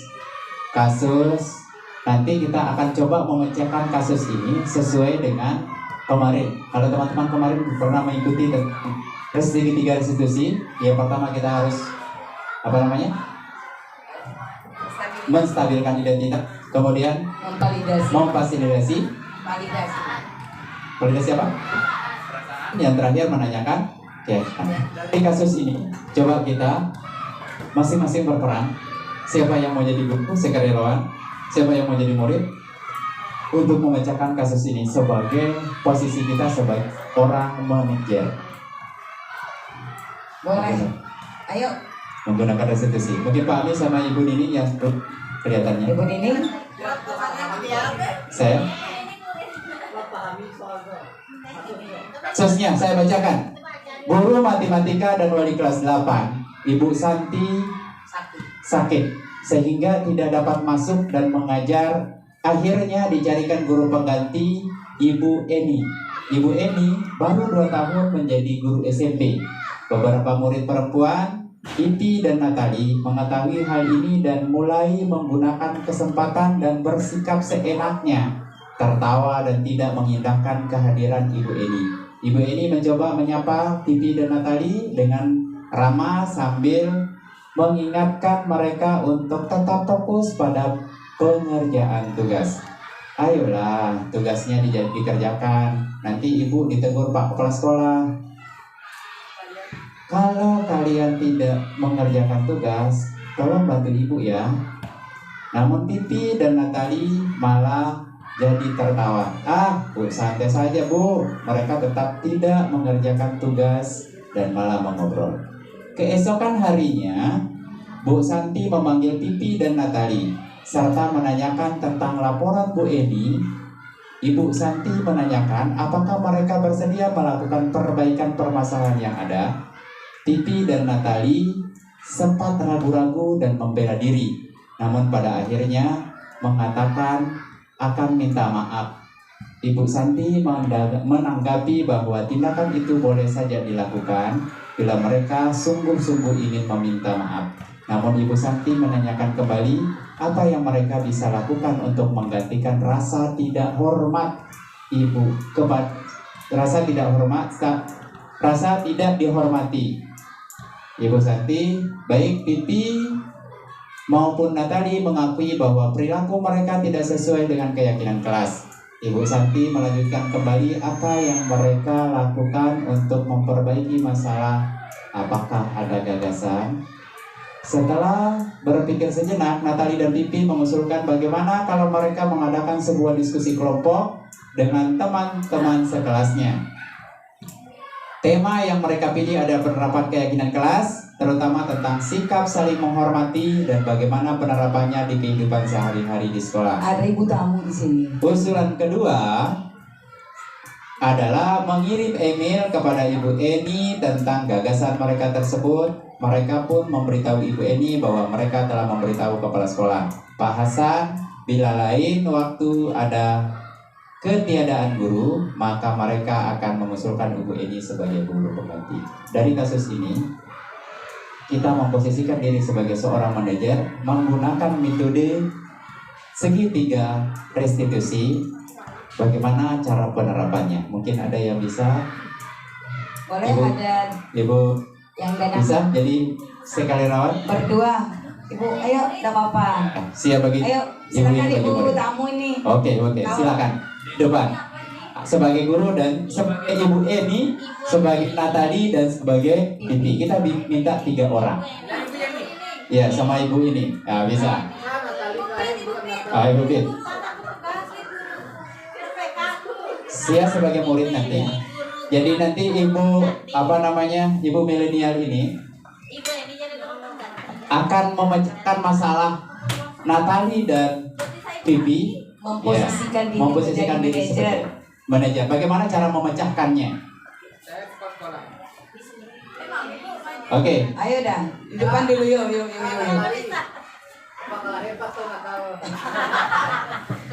Ayo ibu. Ayo. Tidak apa-apa.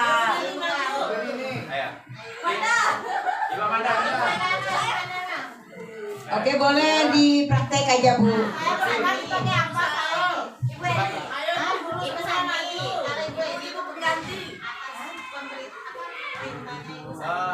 Yang Ibu ini, saya sebagai Ibu Eni yang menangani 2 orang murid tadi, Nana dan Pipi. Katakan ini kan sudah selesai kasusnya, sudah selesai di kelas kan. Jadi saya akan mendapatkan laporan tadi tentang oleh Eni. Bagaimana saya siap menyelesaikannya terhadap menggunakan segitiga restitusi. Ya, ini kan kasusnya sama. Dia akan ketawa pada saat pembelajaran tadi.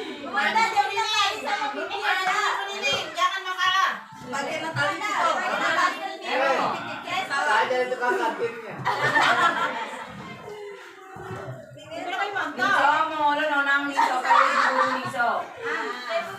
Ayo, situ. Di depan. Ibu gurunya duduk. Kalian berdua berdiri enggak apa-apa. Natali, memang udah. Ayo, Silakan. Natali, Pipi duduk dulu, ya. Ini mendadak kursi udah berdiri. Ibu juga berdiri kalau Duduk di lantai. Natali balik. Oh, siapa kamu? Jangan kamu ya. Ibu juga berdiri kalau gitu. Aktor baru ya. Natali sama Pipi tahu kenapa dipanggil ke ruang guru? Nggak tahu.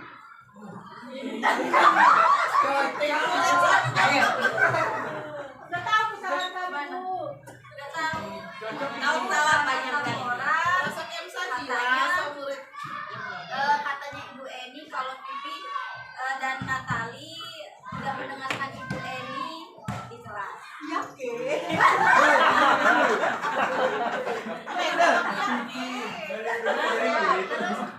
Apakah perbuatan yang Pipi dan Natali lakukan itu benar? Ya, sesuai skenario mau ya.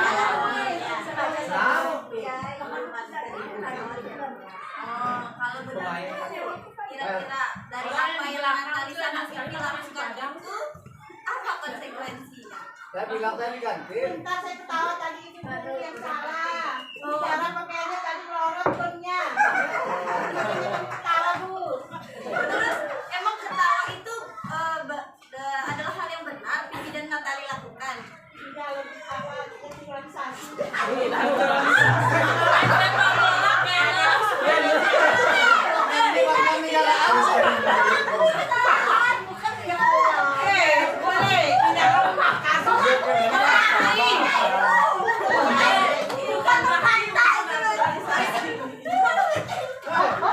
Pindah ke warga negara Ayo. Coba Pipi Natali ceritakan. Ini pipi yang menceritakan. Ini bukan tegas kan. Pikirisasi. Soalnya tadi kita di dalam kelas salah satu ibu. Ini selalu itu dari ngomong. Karena berarti Pipi dan Natali sudah mengakui kalau itu hal yang salah. Iya, Bu. Nah, sesuai dengan keyakinan kelas yang sudah kita buat, apa yang harus Pipi dan Natali lakukan? Pakai guru ini. Terus apa lagi? Sesuai dengan nilai-nilai kebajikan apa? Sesuai dengan nilai kebajikan apa itu? Saling menghargai. Saling menghargai. Menghormati guru. Menghormati guru. Perasaan. Terus mendengarkan saja, tidak ada yang lain yang mau dilakukan. Tanyakan apa yang akan kalian lakukan. Apa yang akan kalian lakukan kalau kalian sudah tahu kalau hal itu salah? Kita tidak akan mengulangi lagi. Dan apa yang kita lakukan? Mentaati apa yang kita lakukan. Saya bang sini khas baik. Baik, kira-kira seperti itu, beri tepuk tangan. Saya bayangkan kalau ini adalah tweetnya Ibu Aja. Dengan seperti itu luar biasa. Baik, Ibu, ini adalah seandainya kita bisa memposisikan diri sebagai seorang manajer dalam menangani kasus anak, seperti apa yang dilakukan oleh Ibu Yeni tadi itu, tentunya ini akan menjadi sebuah hal yang berbeda mungkin di anak-anak sekalian. Nah, apa sih itu restitusi? Di kasus tadi, Saya kurang tahu. Kalau restorasi main. Tadi keluar adik tadi kejung bahas. Restorasi. Mirip-mirip sama prostitusi. Tambah P-nya saja, tambah P-nya saja.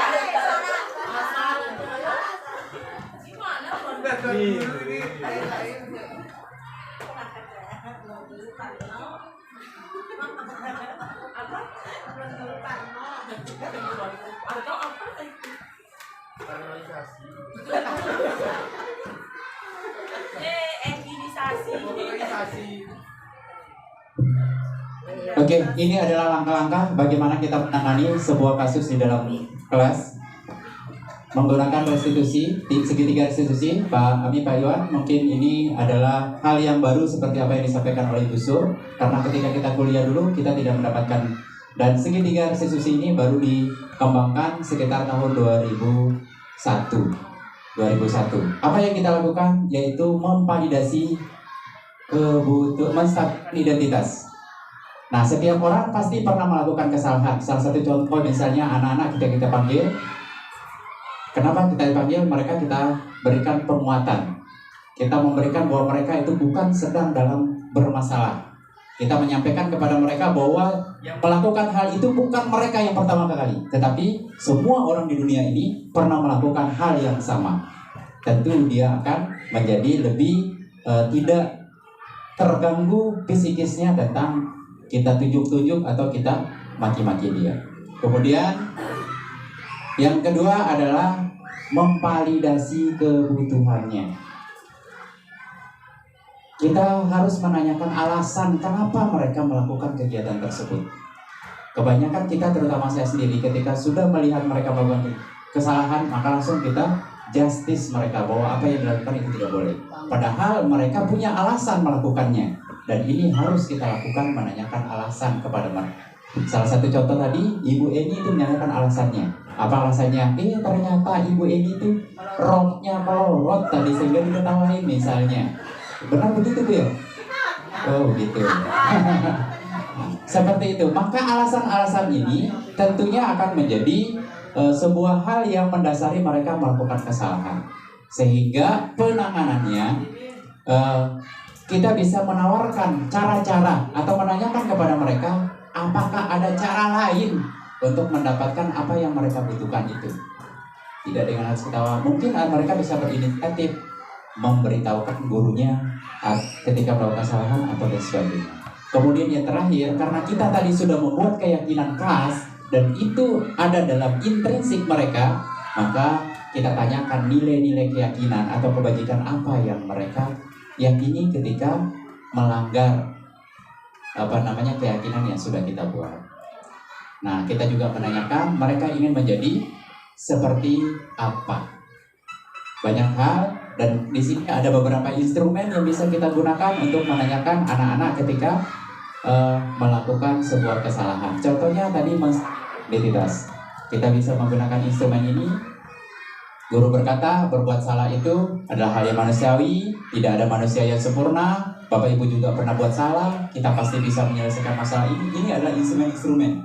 Ini beberapa contoh. Kita juga bisa menggunakan kata-kata yang lain yang tidak menyakiti perasaan mereka. Kemudian dalam memvalidasi kebutuhan, kita juga bisa menggunakan ini. Yang perlu kita pahami bahwa si kebutuhan itu merupakan bagian dari bantuan seorang guru kepada murid untuk mengenali kebutuhan dasar yang ingin dipenuhi oleh mereka. Ingat, kebutuhan dasar kita itu ada 5. Jadi kita bisa memposisikan, kita ada memberikan apa ketika dia melakukan sebuah tindakan. Contoh tadi misalnya dia ketawa, ingin mencari perhatian itu bentuk apa? Kasih sayang. Maka kita bisa memberikan penanganannya tentang memberikan kasih sayang yang berlebih tentang itu. Ini tentang fasilitasi kebutuhan. Ini bisa kita gunakan kata-katanya seperti ini. Contoh, bisa dikembangkan lagi. Yang terakhir adalah menanyakan keyakinan. Kita menyadari bahwa anak itu kita bisa hubungkan dia dengan kesalahan yang dia buat, dengan norma sosial dan nilai-nilai yang mendasari manusia berinteraksi dengan orang lain, agar tidak merasa bahwa dia itu bersalah. Tujuan daripada restitusi itu adalah mereka bisa kembali kepada kelompoknya tanpa merasa bersalah, tetapi dia bisa mengembangkan dirinya jauh lebih baik lagi. Baik.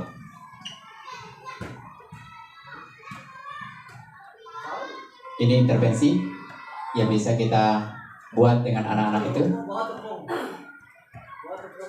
Nanti bisa kita buat. Dan yang terakhir mungkin dari kami adalah mungkin kita bisa melakukan refleksi. Mungkin Bu Yani mungkin bisa membantu kami. Hal baru apa yang mengubah paradigma saya yang saya dapat hari ini.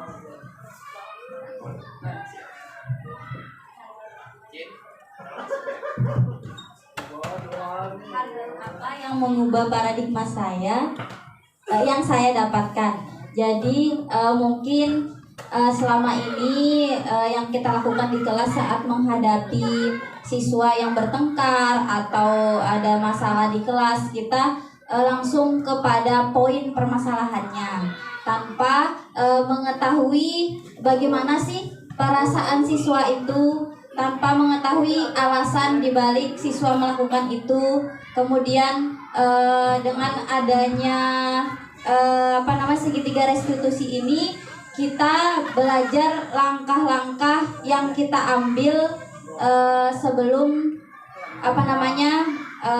langkah-langkah yang kita ambil sehingga siswa itu menyadari kesalahannya dan akhirnya membentuk karakter baik pada siswa itu sendiri. Baik, terima kasih Ibu Yani. Mungkin ada yang lain.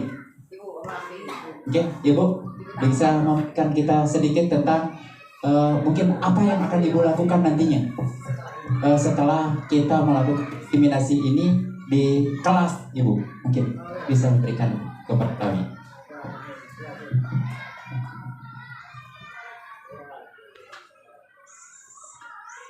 Pertama kali ini saya mengikuti yang seperti ini, program kayak gini, Alhamdulillah luar biasa.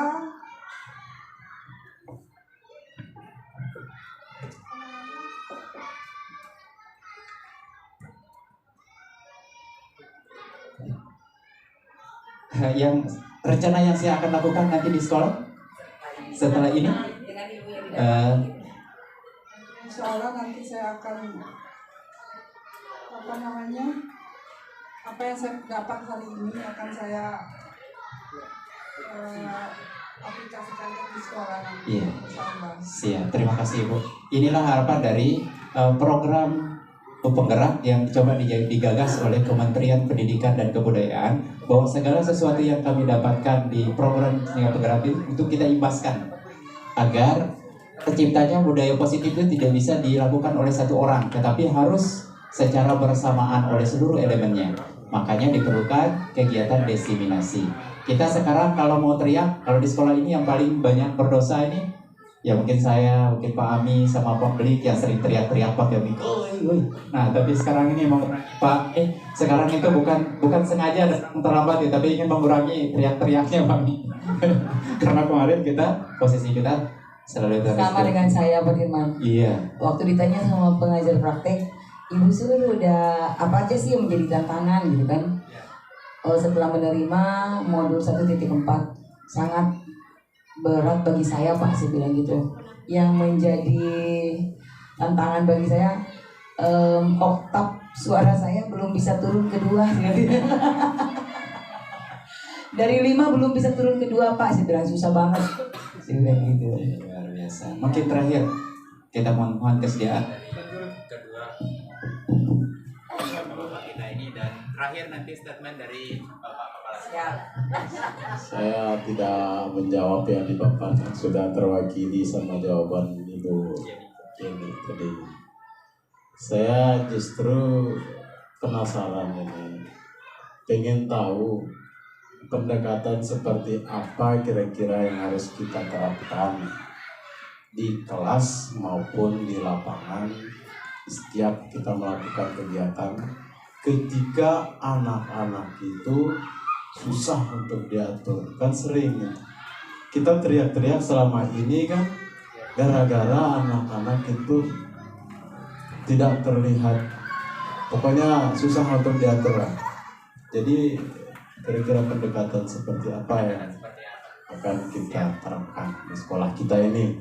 Nggak usah lah kita pikir-pikir sekolah lain dulu. Siap. Ya, Mungkin ada mungkin yang itu. coba membantu menjawab, Ibu Ana? Nggak bias ya.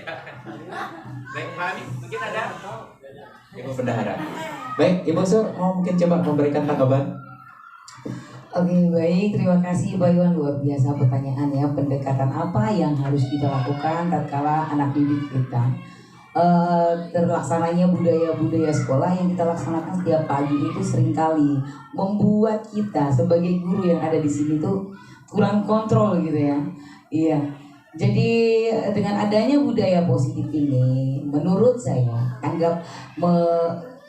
sesuai dengan apa yang sudah saya dapatkan, kita itu harus mempunyai atau memunculkan motivasi intrinsik anak itu, pengontrol anak itu dari dalam dirinya dulu. Nah, dari mana itu? Maka dari kelas masing-masing, wali kelas masing-masing, kita mengajak untuk membuat tanggung jawab anak itu sendiri. Bagaimana mereka itu meyakinkan dirinya untuk bertanggung jawab kepada diri mereka masing-masing tanpa kita harus membuat suasana gaduh dalam saat menyuruh mereka untuk disiplin dan tertib. Mungkin dengan keyakinan kelas yang sudah kita buat di kelas bahwa kita saling menghargai, maka dari itu mereka akan berpikir, oh berarti saya harus menghargai guru saya yang berdiri di depan sana itu. Nah, maka mereka akan dengan sendirinya diam tanpa memikirkan ada hukuman atau apa yang akan bapak gurunya lakukan nantinya. Yang kedua, terus adanya bimbingan, mungkin pas teman-teman yang walaupun bukan jadi wali kelasnya bisa memanggil anak tersebut dengan adanya tadi dibagi sama Pak Dirman, adanya segitiga restitusi, mungkin dengan mereka demikian karena mereka itu membutuhkan perhatian atau apa, biasanya anak itu salah tingkah gitu. Nah seperti itu mungkin kita panggil adanya pendekatan satu ngomong sebagai teman kayaknya itu tadi dia bilang Pak Dirman, bisa juga kita sebagai manajer bisa juga gitu. Nah, terus kita bisa memakai mereka kita memberikan peluang untuk berbicara, misalnya kamu mau berbicara lah atau punya apa gitu, punya istilahnya sesuatu yang kau ingin kau sampaikan nggak, misalnya di budaya positif ini misal. Nah, kalau dia misal, karena anak-anak itu susah untuk ngomong ya Pak Dirman, kalau apa yang ingin dibicarakan, kalau kita belum memberikan mereka kesempatan, mungkin seperti itu Pak. Yang lebih intinya sih keyakinan sih, nilai-nilai kebajikan itu aja sih yang menjadi inti dari apa yang saya sampaikan. Terima kasih Bu Cur. Mohon izin Pak Iwan, seperti apa yang kami sampaikan, ini bagian daripada solusi yang coba diberikan oleh Kementerian Pendidikan dan Kebudayaan Republik Indonesia melalui menterinya Pak Nadiem Makarim menerapkan kurikulum Merdeka dengan adanya pendekatan profil pelajar Pancasila yang diharapkan kita tidak lagi menggunakan kebiasaan-kebiasaan lama yang tentunya bisa kita sederhanakan dengan beberapa metode tadi. Metode tadi itu adalah kita harus menggali motivasi internalnya, bukan motivasi eksternalnya. Bagaimana cara menggali motivasi internalnya? Internalnya, yaitu salah satunya tadi kita ajak mereka membuat keyakinan. Tadi baru di kelas kita bisa bayangkan kalau anak-anak kita sudah punya keyakinan kelas, kemudian semua kelas ada 18 rombel ini sudah punya keyakinan, kemudian kita guru-guru lagi berkumpul dengan ibu kepala sekolah membuat keyakinan sekolah, dan bersama murid lagi kita buat keyakinan murid itu, berguru dan sekolah itu kan belum pernah kita lakukan ini. Nah dari itu sehingga ketika keyakinan ini sudah terbuat, sudah tersusun dengan rapi, baru penanganannya nanti secara menggunakan restitusi, khususnya segitiga restitusi. Jadi mereka ketika melakukan kesalahan, kita tinggal ingatkan keyakinan apa mereka yang sudah mereka lakukan.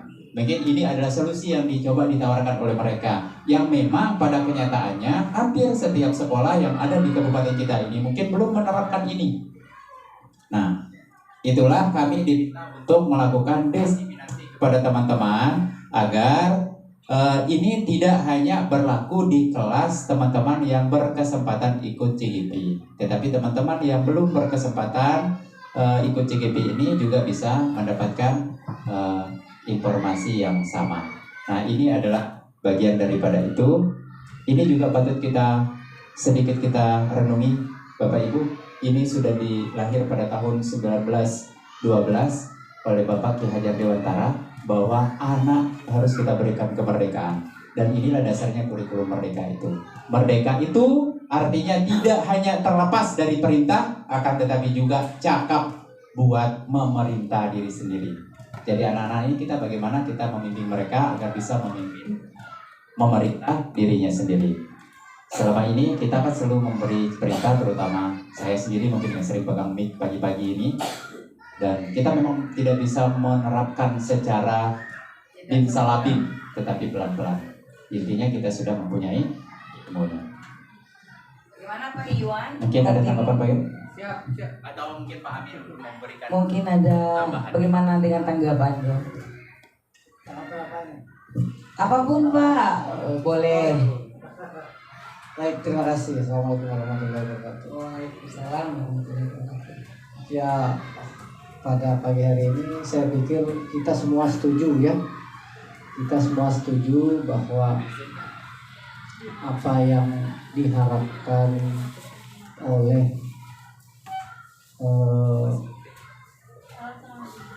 kurikulum Merdeka, apa yang diharapkan oleh apa yang seharusnya bisa kita lakukan dalam budaya positif sekolah ini, terutama ketika kita memposisikan diri kita guru dalam menangani beberapa masalah di sekolah.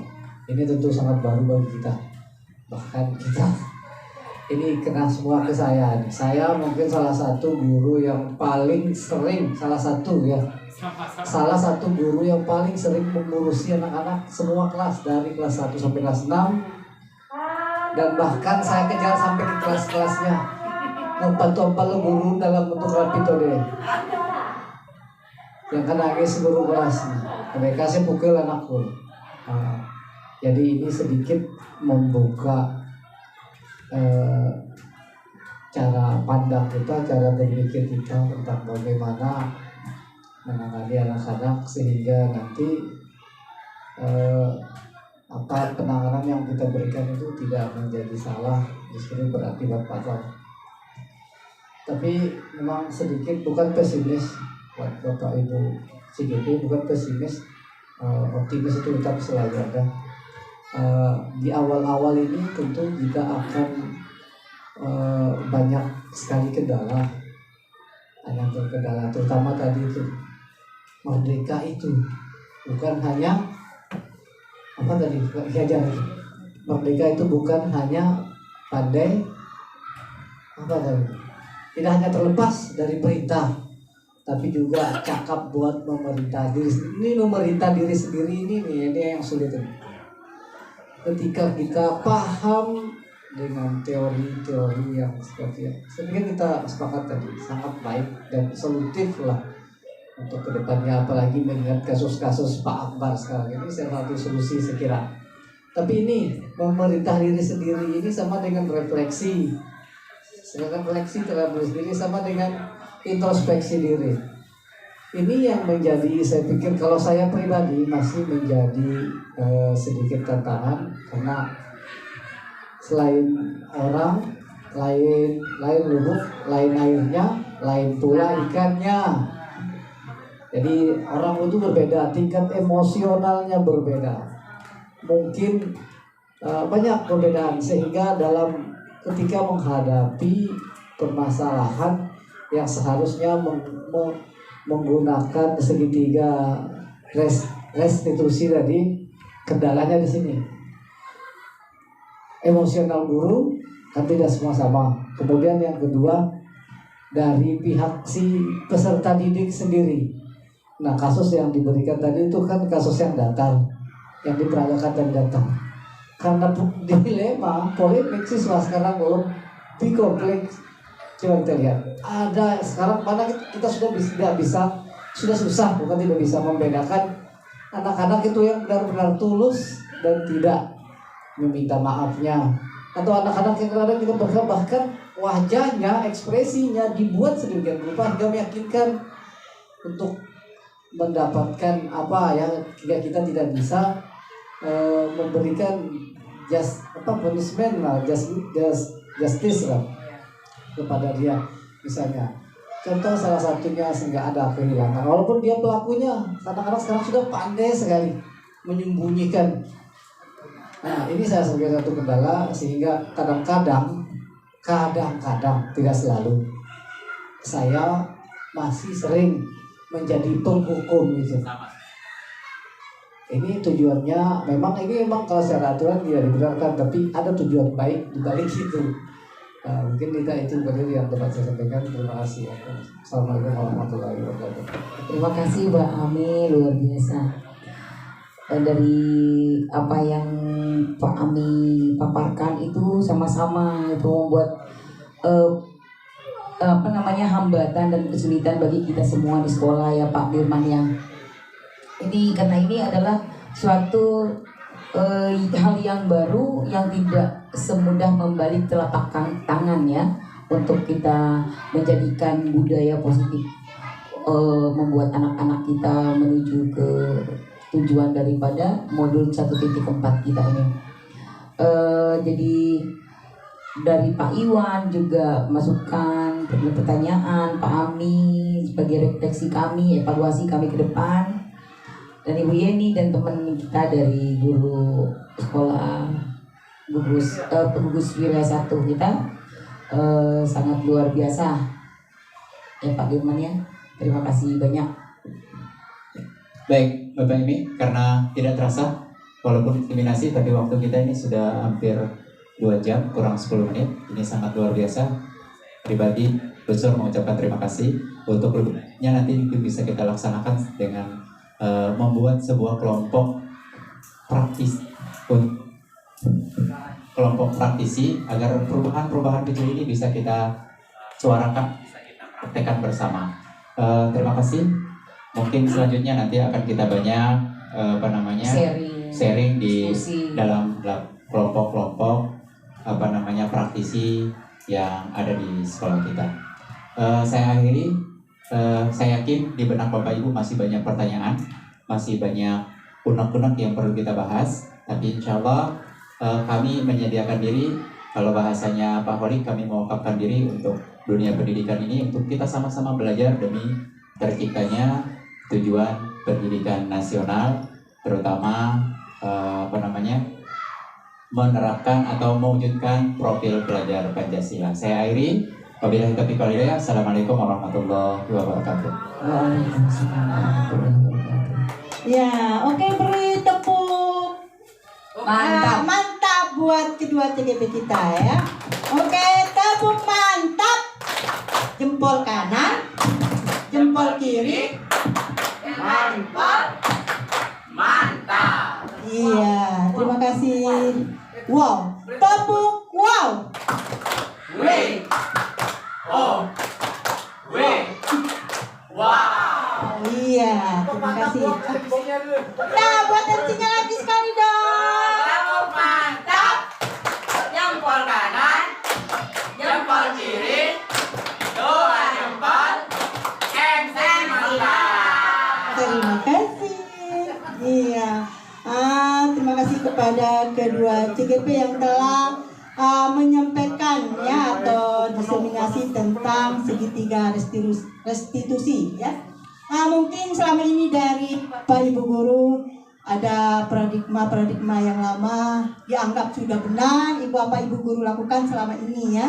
Setelah mendapatkan dari diseminasi dari kedua CGP kita ada perubahan ya, ada budaya positif yang terjadi seperti itu ya.